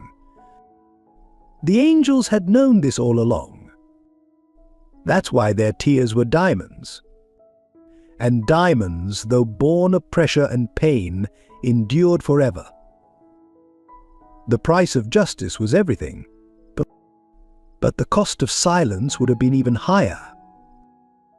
And the angels would keep crying their diamond tears until the last shadow was gone. No matter the price, no matter the pain, no matter the cost. If this story of a mother's sacrifice and the fight for justice touched your heart, please consider subscribing to our channel. Each subscription helps us share more powerful stories of courage and truth. Together, we can give voice to those who need it most. Thank you for being part of this journey. The truth about Rachel Bennett emerged like a photograph developing in darkness, each detail revealing something more haunting than the last. On a rain-slicked morning, a week after the courthouse battle, Michael received a heavily encrypted file from one of Rachel's last secure drops. The video inside showed Rachel's final confession, recorded hours before she disappeared back into shadow. Her face filled the screen, composed but bearing the weight of impossible choices. "If you're watching this," she began, "then Sophie has done what I trained her to do. But you need to understand why I turned my own daughter into a living weapon." The truth she revealed shattered everything they thought they knew. Rachel Bennett had never been just a journalist. Before Columbia School of Journalism, she had been Agent Rachel Morrison, FBI deep-cover operative specializing in human trafficking cases. Her journalism career was crafted as a perfect cover, each article building her credibility while mapping criminal networks. But then she discovered something that made her abandon everything: her badge, her identity, her safety. Sarah Harrison's death wasn't just another corrupt cover-up. It was the key to understanding a system that reached into the highest levels of government. Sarah had uncovered evidence that trafficking networks were being protected not just for profit, but for power. Children weren't just disappearing into exploitation, they were being used to control politicians, judges, business leaders. The entire justice system had become a machine for manufacturing leverage. Rachel's voice cracked as she explained how she'd made the hardest decision of her life. "When I became pregnant with Sophie, I knew I had two choices: run and hide, or turn my daughter into the perfect witness. I chose to give her a purpose bigger than safety." Every lullaby she sang to Sophie contained encoded evidence. Every bedtime story held mapped locations. Every crayon drawing was trained observation. The video showed Rachel teaching toddler Sophie their special songs, each nursery rhyme a carefully constructed code. "I taught her to remember everything without knowing what she was remembering. Made her brain a locked box that could only be opened by the right person asking the right questions." Tears fell as she described birthdays spent reinforcing cover stories, playdates that were actually surveillance operations. But the most devastating revelation came last. Rachel hadn't gone into hiding after leaving Sophie in the park. She had infiltrated deeper, using the system's hunt for her to access its core.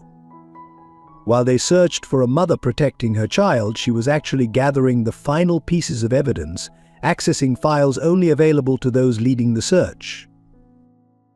Sophie's abandonment wasn't just about protecting her, Rachel confessed, her voice steady despite her tears. "It was a tactical decision.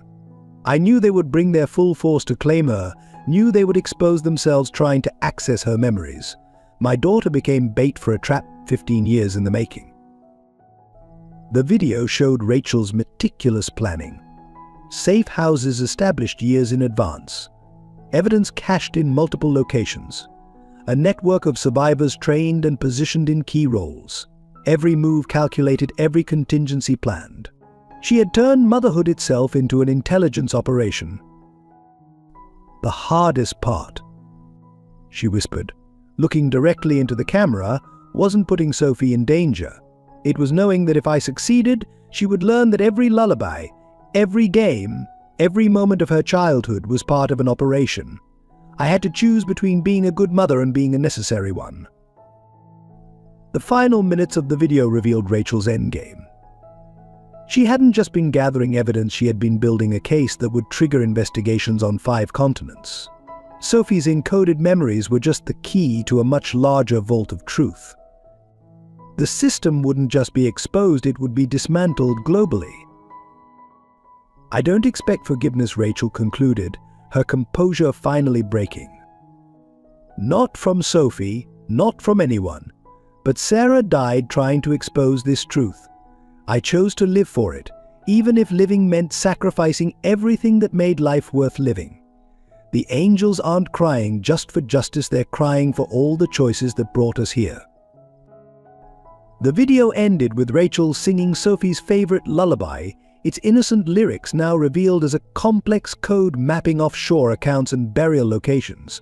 Michael sat in silence as the screen went dark, understanding finally the true weight of what Rachel had engineered. She hadn't just trained her daughter to be a witness. She had turned motherhood itself into a weapon, love into a tactical advantage, innocence into ammunition. The truth about Rachel Bennett wasn't just about a mother's sacrifice. It was about the moment when justice demanded more than good intentions, it demanded devastating choices. The angels wept not just for the victims. They wept for the price of victory. And for a child whose lullabies were lined with razors. The revelation of Rachel's true identity and purpose hit the world like a series of seismic waves, each aftershock more devastating than the last. International media networks ran constant coverage as Sophie's encoded evidence connected to active investigations worldwide.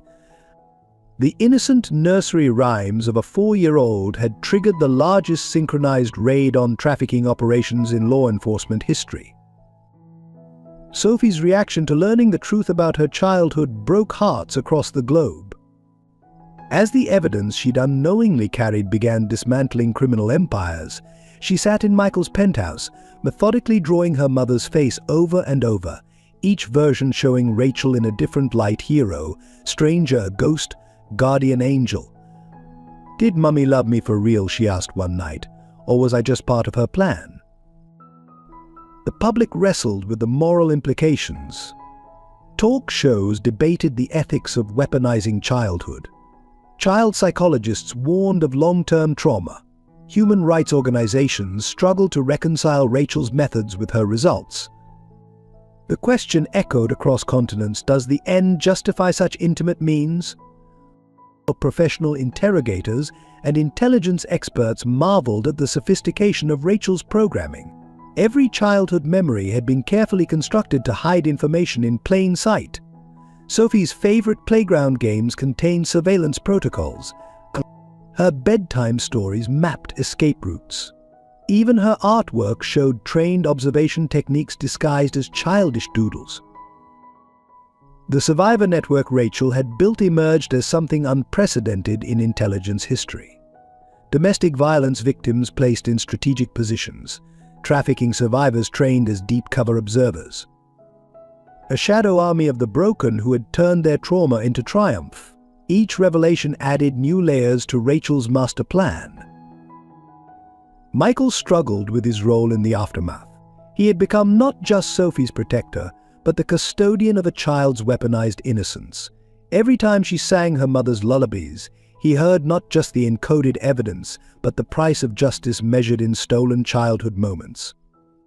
The weight of this responsibility showed in his sleepless nights and graying temples. The psychological impact rippled through law enforcement and intelligence communities. Officers who had worked trafficking cases for years now questioned every interaction with victims' children. Had more mothers followed Rachel's example? How many innocent games might be elaborate codes? The paranoia threatened to paralyze entire departments. Sophie's art therapy sessions revealed the deeper wounds. Her drawings began showing two different mothers, the one who loved her and the one who trained her. The angel statue now appeared with two faces, one weeping diamonds, the other wearing an FBI badge. Her struggle to reconcile these versions of Rachel manifested in nightmares where lullabies turned to sirens. The media obsession with their story grew toxic. Paparazzi stalked Sophie's therapy sessions, hoping to catch glimpses of the spy kid. Online forums debated Rachel's parenting choices with brutal intensity. Privacy became another casualty as the world claimed ownership of their narrative. Rachel's periodic messages continued, now heavy with a mother's guilt. "I chose to save everyone else's children," she wrote, "by sacrificing my own innocence." Each communication revealed another layer of her strategic brilliance, while exposing the raw wound of maternal love twisted into tactical advantage. Legal experts began citing the Bennett Protocol in child custody cases, examining whether parents had encoded harmful information in seemingly innocent interactions. Family courts faced new challenges as Rachel's methods spawned both imitators and witch hunts. Sophie's resilience amid the chaos became its own kind of testimony. She continued drawing, but now added her own codes to the picture's private messages only she and Michael could understand. Her trauma transformed into a kind of strength, turning Rachel's training into tools for healing. The impact on Michael's corporate empire proved paradoxical. While some investors fled the controversy, others were drawn to the intersection of technology and justice. Harrison Technologies pivoted to developing tools for identifying trafficking networks, turning Rachel's methods into algorithms. But the deepest impact remained personal. Sophie's question hung in the air of their fortified penthouse: "If Mummy loved me, why did she make me remember such scary things?" The answer lay somewhere between justice and sacrifice, in the space where a mother's love confronted impossible choices. Rachel's final message of that period arrived encrypted in Sophie's favorite lullaby: "Love isn't just what we feel, it's what we're willing to destroy in ourselves to protect others." The impact of her choices would ripple through generations, challenging fundamental assumptions about innocence, justice, and the price of truth. The angels watched it all, their diamond tears now falling on fertile ground where new questions bloomed. What is the cost of necessary evil? When does the end justify the most intimate means? And can a child's love survive discovering it was also a weapon?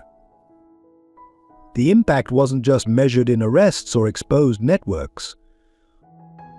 It was measured in the space between a mother's love and a handler's calculation. In the moment when innocence learned it had teeth.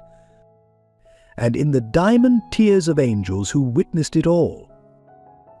The final accounting of Operation Angel's Wings came due on a rain-soaked morning when international authorities released their preliminary findings. The numbers were staggering: 438 trafficking networks dismantled, 4,723 victims rescued, 1,289 high-level arrests. But these statistics, impressive as they were, barely hinted at the true cost of justice served. The human toll mounted with devastating clarity. 17 members of Rachel's survivor network had died ensuring Sophie's evidence reached its targets. Elizabeth Chen, found in her burned-out car. Marcus Rodriguez, supposedly suicide, but his files told a different story. Dr. Sarah Palmer, her body discovered weeks later in a location mapped by one of Sophie's innocent drawings. Each death added to the weight of diamond tears. Corporate casualties followed like dominoes. 3 major banks collapsed when their trafficking connections came to light. Stock markets worldwide stuttered as compromised executives were led away in handcuffs. Harrison Technologies hemorrhaged billions before stabilizing as a different kind of company, one built on exposing corruption rather than simply succeeding despite it. The psychological cost proved immeasurable. Sophie's therapist documented new categories of trauma: the weaponization of childhood memory, the militarization of maternal love. Other children of survivors began showing similar patterns, their games and artwork revealing unconscious encoding taught by desperate mothers. A generation of hidden witnesses emerged, each carrying buried truths in their nursery rhymes. Law enforcement agencies faced their own reckonings. Entire precincts stood empty as corruption investigations cleaned house. The thin blue line dissolved under the weight of exposed complicity. Even honest officers struggled with the revelation that children's games might contain coded evidence of their colleagues' crimes. Trust became another casualty of necessary paranoia. The judicial system nearly collapsed under the strain. As judges were led away in handcuffs, thousands of cases required review. Convictions were overturned, settlements nullified. The very concept of justice seemed to waver as its gatekeepers were revealed as architects of exploitation. The angels' tears had washed away more than corruption, they had exposed the rot at justice's core. Rachel's network paid the highest price. Safe houses burned, witness protection compromised, years of carefully placed survivors exposed and eliminated. The system's death throes proved as deadly as its reign, claiming lives until its final moments. Each victory in court was matched by a funeral, each exposed truth paid for in blood. Sophie's drawings tracked it all, her trained observation turning trauma into testimony. The angel statue in her artwork now stood in a sea of red and black, its diamond tears falling on graves marked with butterfly wings. Mummy says she told Michael one night that some angels have to break so others can be free. The cost to innocence proved perhaps the most devastating. As Sophie's story spread, other children began revealing their own encoded memories. A generation of young witnesses emerged, each carrying burning truths in their bedtime stories. The very nature of childhood seemed altered, innocence now viewed through a lens of potential tactical advantage. Michael watched his own transformation in the mirror each morning. The wealthy tech CEO had become something else: guardian, warrior, keeper of burning truths. His fortune depleted, his company transformed, his life permanently altered by the weight of necessary justice. The cost of standing against corruption had been everything he once valued, yet he counted it cheap at the price. Rachel's final message arrived on Sophie's 5th birthday. Encoded in a seemingly innocent birthday card, the cost isn't measured in what we've lost, but in what we've prevented others from losing. Every diamond tear saves a future victim. Every broken angel prevents a new tragedy. The price of justice is everything, but the cost of silence would have been our souls. The angels watched from their marble perch as the final accounts were tallied. Lives lost, fortunes destroyed, innocence shattered, trust broken. The cost of justice proved higher than anyone had imagined, yet somehow exactly what each participant had been willing to pay. Sophie's last drawing of this dark period showed the angel statue whole again, but changed its wings made of broken glass, its tears falling as both diamonds and blood, its face bearing the marks of necessary warfare. Below it, tiny figures rose from shadow, each holding a piece of broken light. The cost had been everything. But as Rachel's network regrouped, as new safeguards were built, as rescued victims began their long journey to becoming survivors, one truth emerged. Some prices, though terrible, were necessary. Some costs, though devastating, were justified. But some tears, though made of diamonds, had to fall. The angels understood this all along. That's why they chose to weep. Rebecca's diary revealed darker truths through forensic analysis. Digital restoration of water-damaged pages exposed a carefully coded documentation of the Mitchell family's violent legacy. The entries, spanning 3 years, painted a methodical picture of a woman gathering evidence while fighting to protect her son. Early pages showed subtle changes in Mark's behavior after losing his job. Rebecca noted increasing alcohol consumption, volatile mood swings, and disturbing parallels to stories she'd heard about his father. She documented Mark's nightmares, his mumbled confessions about his mother's death, and his growing obsession with controlling her movements. The diary's middle section contained detailed accounts of abuse, meticulously dated and photographed. Rebecca had created a comprehensive record, anticipating skepticism from authorities. She described Mark's escalating violence, his methods of concealment, and his chilling expertise in making attacks appear accidental. Most revealing were entries about Mark's childhood. Rebecca had interviewed distant relatives, uncovering a pattern of suspicious deaths among Mitchell women. She'd traced newspaper archives, finding identical suicide scenarios spanning 3 generations. Her research revealed how each Mitchell man had learned to disguise murder from his father. The final pages shifted focus to Ethan's protection. Rebecca established dead drops throughout town, created coded messages her son would understand, and mapped escape routes. She'd contacted domestic violence shelters in different states, laying groundwork for their escape. Her last entry showed she knew Mark had discovered her plans. Detective Collins worked with cryptographers to decode Rebecca's subtle warnings. Hidden within mundane descriptions were coordinates, account numbers, and names of witnesses. She transformed her diary into an evidence cache, ensuring her death would expose generations of Mitchell family crimes. Most haunting were Rebecca's letters to Ethan, interspersed throughout the diary. She explained her choices, expressed her love, and provided guidance for his future. The final letter, written hours before her death, contained a crucial message: the darkness isn't in your blood, sweet boy. It's in the choices they made. You can choose differently.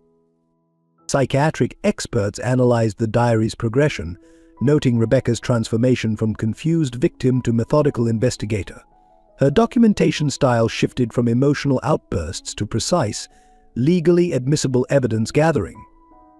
She'd turned her fear into a weapon of justice. The diary's revelation sent shockwaves through Millbrook's legal system. Cold cases involving Mitchell family members were reopened. Rebecca's methodical records provided context for suspicious deaths dating back decades. Her diary became a blueprint for identifying familial violence patterns. Anna Thompson preserved Rebecca's diary in the school's new Family Violence Prevention Center. Redacted copies served as teaching tools for law enforcement and social workers. Rebecca's final act of documentation had created a legacy of protection extending far beyond her own family. Rebecca's final message emerged from an unexpected source: a series of children's books in the Greenfield Elementary Library. Anna Thompson discovered highlighted letters forming coded sentences throughout Ethan's favorite stories, revealing Rebecca's last communications to her son. The messages, decoded by FBI cryptographers, detailed a mother's desperate attempt to break the cycle of violence. Remember the stories we read, my brave boy. Each hero chose differently than those before them. You have that same choice. The books created a literary breadcrumb trail leading to Rebecca's hidden evidence. Between the pages, Rebecca had tucked small notes describing positive memories: Ethan's first steps, his love of stars, moments when Mark showed genuine fatherly love. These reminders served to separate the good from the trauma, helping Ethan preserve happy memories while understanding the darkness that consumed them. The most crucial message was hidden in Ethan's favorite astronomy book.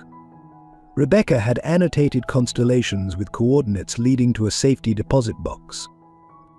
Inside, investigators found documents tracing the Mitchell family's history of violence, along with resources for abuse survivors and trauma recovery. Rebecca's final coded message revealed her greatest fear and hope: the Mitchell men learned cruelty from their fathers, but you've learned compassion from me. Your heart is your own, Ethan. The stars will guide you home when you're ready. Digital forensics uncovered videos Rebecca had recorded on hidden devices throughout their house. She documented not just the abuse but also moments of resistance, teaching Ethan emotional regulation, encouraging his empathy, building his sense of self separate from the Mitchell legacy. The library messages created a parallel narrative to her diary. While the diary documented horror, the hidden notes emphasized hope. Rebecca had constructed a dual legacy: evidence to expose the truth and guidance to help her son heal from it. Each decoded message revealed Rebecca's careful planning. She'd researched childhood trauma recovery, leaving age-appropriate resources for Ethan to discover as he grew. Her final gift was a roadmap to healing, disguised as their shared love of books. The discovery transformed the school library into a memorial of sorts. Anna preserved Rebecca's coded books, using them to help other children understand how knowledge and stories could provide escape and healing from family trauma. Personal letters addressed to adult Ethan, timed for significant future birthdays, were found among the coded messages. Rebecca's foresight extended beyond her death, providing guidance and support for her son's journey to adulthood. The last decoded message, found in a book about phoenixes rising from ashes, became Ethan's mantra during therapy: "Your story begins where mine ends, my love. Write it in light." The path to understanding began in Anna Thompson's reading circle. Ethan, surrounded by friends from the support group, read his mother's coded messages aloud for the first time. His voice grew stronger with each revelation, transforming Rebecca's legacy from tragedy to triumph. During therapy sessions with Dr. Foster, Ethan processed his complex feelings toward Mark. The breakthrough came when he realized he could acknowledge both truths: his father had committed horrible acts, and a cycle of violence had shaped those choices. Understanding didn't require forgiveness, but it opened the door to healing. Tommy Garcia played a crucial role in Ethan's recovery. The boys spent hours in the library's astronomy corner, where Rebecca had left her star-themed messages. Tommy's unwavering friendship helped Ethan separate his identity from the Mitchell family legacy. Dr. Chen's family therapy sessions included Claire, Mark's sister, who shared stories of their childhood. Her perspective helped Ethan understand how violence had been normalized in the Mitchell household, while her own escape from that pattern offered hope. The Garcia family demonstrated healthy family dynamics, showing Ethan alternatives to the Mitchell model. Their home became a safe space where he could express anger, fear, and eventually hope without judgment. Principal Bennett established a mentorship program pairing Ethan with James Harris. The custodian's gentle guidance and consistent presence provided a positive male role model, proving that men could choose paths of protection rather than violence. During supervised visits, Mark demonstrated genuine remorse and encouraged Ethan's healing journey. Their conversations, though painful, helped both father and son understand how choices, not blood, determined their paths. Rebecca's messages guided Ethan toward understanding without excusing the violence that claimed her. Her wisdom, preserved in coded books and hidden letters, showed him how to honor her memory while building his own future. The community's support proved crucial. Classmates defended Ethan against bullies who taunted him about his family history. Teachers celebrated his achievements, helping him build an identity separate from the Mitchell name. Detective Collins shared age-appropriate details about similar cases where children had broken cycles of violence. These stories reinforced Rebecca's message that Ethan could choose his own path. Through art therapy, Ethan expressed his journey toward understanding. His paintings evolved from dark scenes of violence to images of hope and renewal, often incorporating his mother's beloved stars. The process of understanding brought unexpected healing to the broader community. Millbrook residents learned to recognize signs of family violence while supporting survivors' recovery journeys. As Ethan grew stronger, he began sharing his story with other children from troubled homes. His experience became a beacon of hope, proving that understanding one's past didn't mean being bound by it. The healing began in small moments. Ethan, living permanently with the Garcia family, started sleeping through the night. His nightmares of the factory and his mother's death gradually gave way to dreams of constellations, Rebecca's final gift of finding light in darkness. Tommy Garcia's friendship proved transformative. The boys created a secret hideout in the backyard, complete with star charts and books from Rebecca's coded collection. This safe space became Ethan's first step toward trusting in stability again. Dr. Foster guided Ethan through trauma recovery using innovative methods. Art therapy sessions produced increasingly hopeful images, while play therapy helped him process complex emotions through storytelling. His breakthrough came when he constructed a diorama of two houses: the dark Mitchell home and the warm Garcia residence, acknowledging both parts of his journey. James Harris and Anna Thompson remained constant presences. The custodian taught Ethan basic maintenance skills, providing purposeful activity that built confidence. The librarian helped him discover new stories of resilience, carefully selected to parallel his healing journey. Mark's progress in prison rehabilitation demonstrated genuine change. His therapy sessions revealed deep remorse and understanding of generational trauma. Though he and Ethan maintained limited contact, their interactions focused on breaking cycles rather than seeking forgiveness. The Garcia family's adoption of Ethan became official in spring. The ceremony, held in Judge Martinez's chambers, celebrated not just a new family but a community's commitment to protection and healing. Claire attended, representing the healthy branch of Ethan's biological family. Rebecca's influence remained strong through her coded messages and diary. Ethan began sharing these materials with other children in therapy groups, helping them find their own paths to healing. His mother's words became a source of strength rather than sorrow. Principal Bennett integrated Ethan's experience into Greenfield Elementary's Guardian program. His recovery journey provided a roadmap for other traumatized students, while his resilience inspired staff training programs. The healing extended beyond individuals. Millbrook's domestic violence response system underwent complete transformation, with new protocols emphasizing long-term recovery support for affected families. Detective Collins documented the case's impact on law enforcement approaches. Agencies across the state adopted Millbrook's revised domestic violence intervention strategies, creating a ripple effect of positive change. Dr. Chen's family therapy program expanded to include preventive counseling for at-risk families. The Mitchell case became a teaching tool, demonstrating how early intervention could break generational patterns. Tommy's parents, Miguel and Sofia Garcia, modeled healthy family dynamics for Ethan. Their consistent love and clear boundaries helped him understand normal parent-child relationships, gradually replacing learned fear with earned trust. The school library, where Ethan's story began, transformed into a healing center. Anna Thompson created a special collection of books about overcoming trauma, each carefully chosen to support children's recovery journeys. Through it all, Ethan kept his mother's final message, "Close your story begins where mine ends." His healing became living proof that darkness wasn't destiny, that with support, understanding and courage, cycles could be broken and new patterns formed. Millbrook's healing manifested through concrete actions. The town council established the Rebecca Mitchell Foundation, funding domestic violence prevention and survivor support programs. Local businesses contributed portions of their profits, creating sustainable resources for families in crisis. The school board fully implemented the Guardian program across all district schools. Teachers received specialized trauma-informed training, while counselors developed protocols for identifying at-risk students. The program's success drew educators from neighboring districts seeking to replicate its model.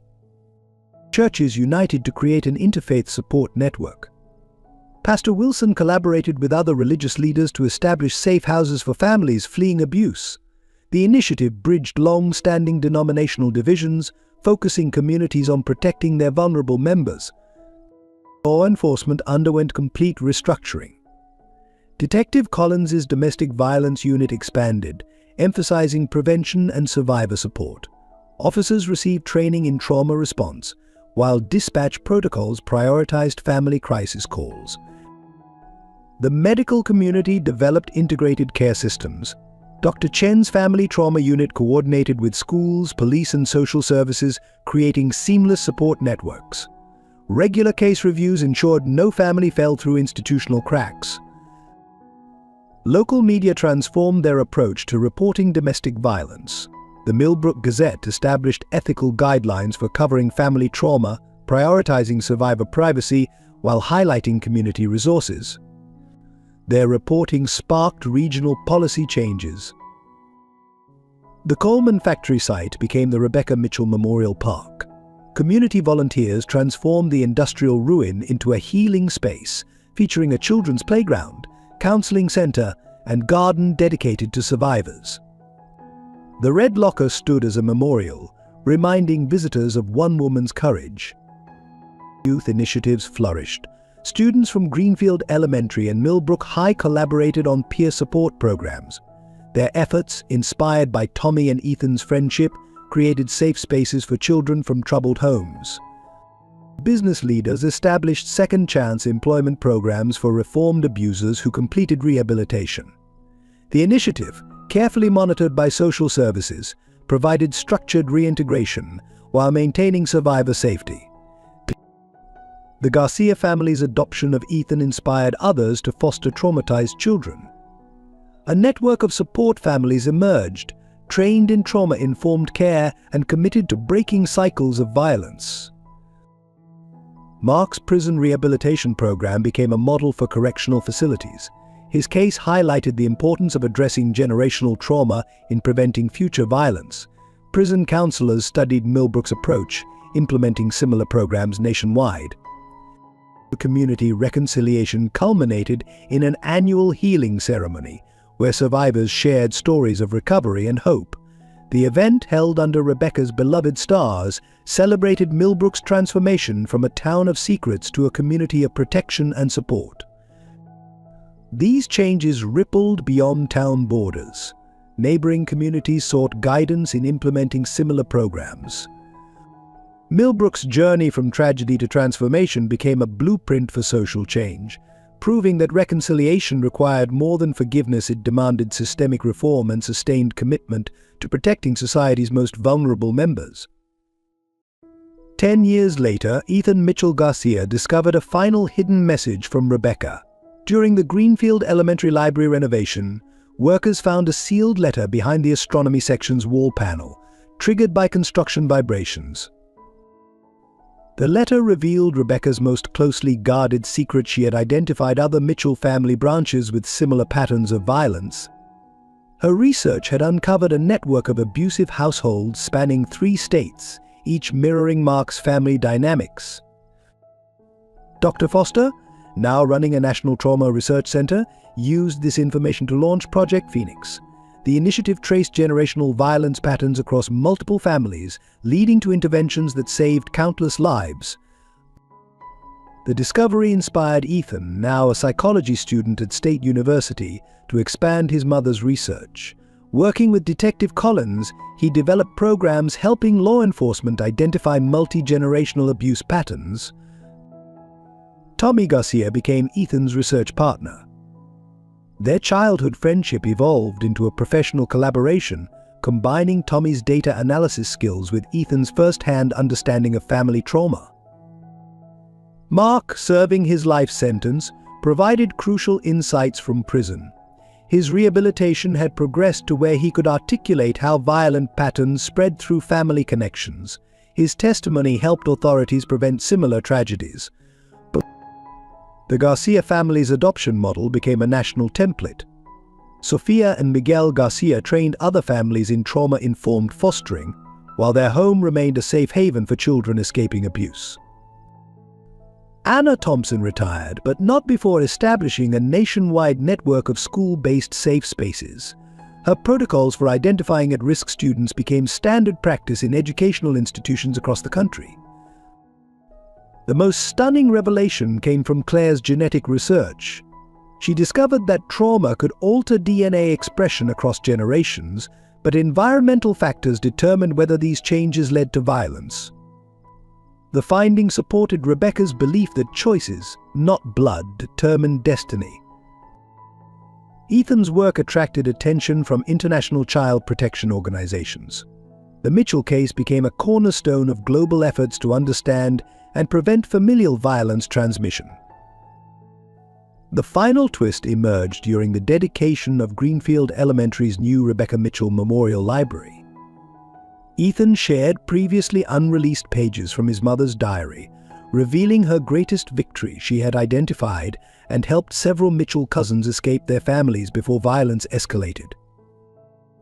These survivors attended the dedication, each sharing how Rebecca's secret intervention had changed their lives. Her hidden network of protection had extended far beyond Millbrook, creating ripples of healing that continued long after her death. Rebecca's last message proved prophetic. The stars guide lost children home. The constellation maps she'd left for Ethan had become metaphorical guides for countless others finding their way out of darkness. The Mitchell family legacy transformed from a cautionary tale into a source of hope. Ethan's journey from survivor to advocate demonstrated that even the deepest family wounds could become catalysts for positive change. Dear amazing viewers, if this powerful story moved you as much as it moved us, please take a moment to support our channel by hitting that subscribe button and notification bell. Your support keeps us motivated to bring more impactful stories like this one. Don't forget to share your thoughts in the comments below and share this video with friends and family who might find strength in this story. Curious about what happens next?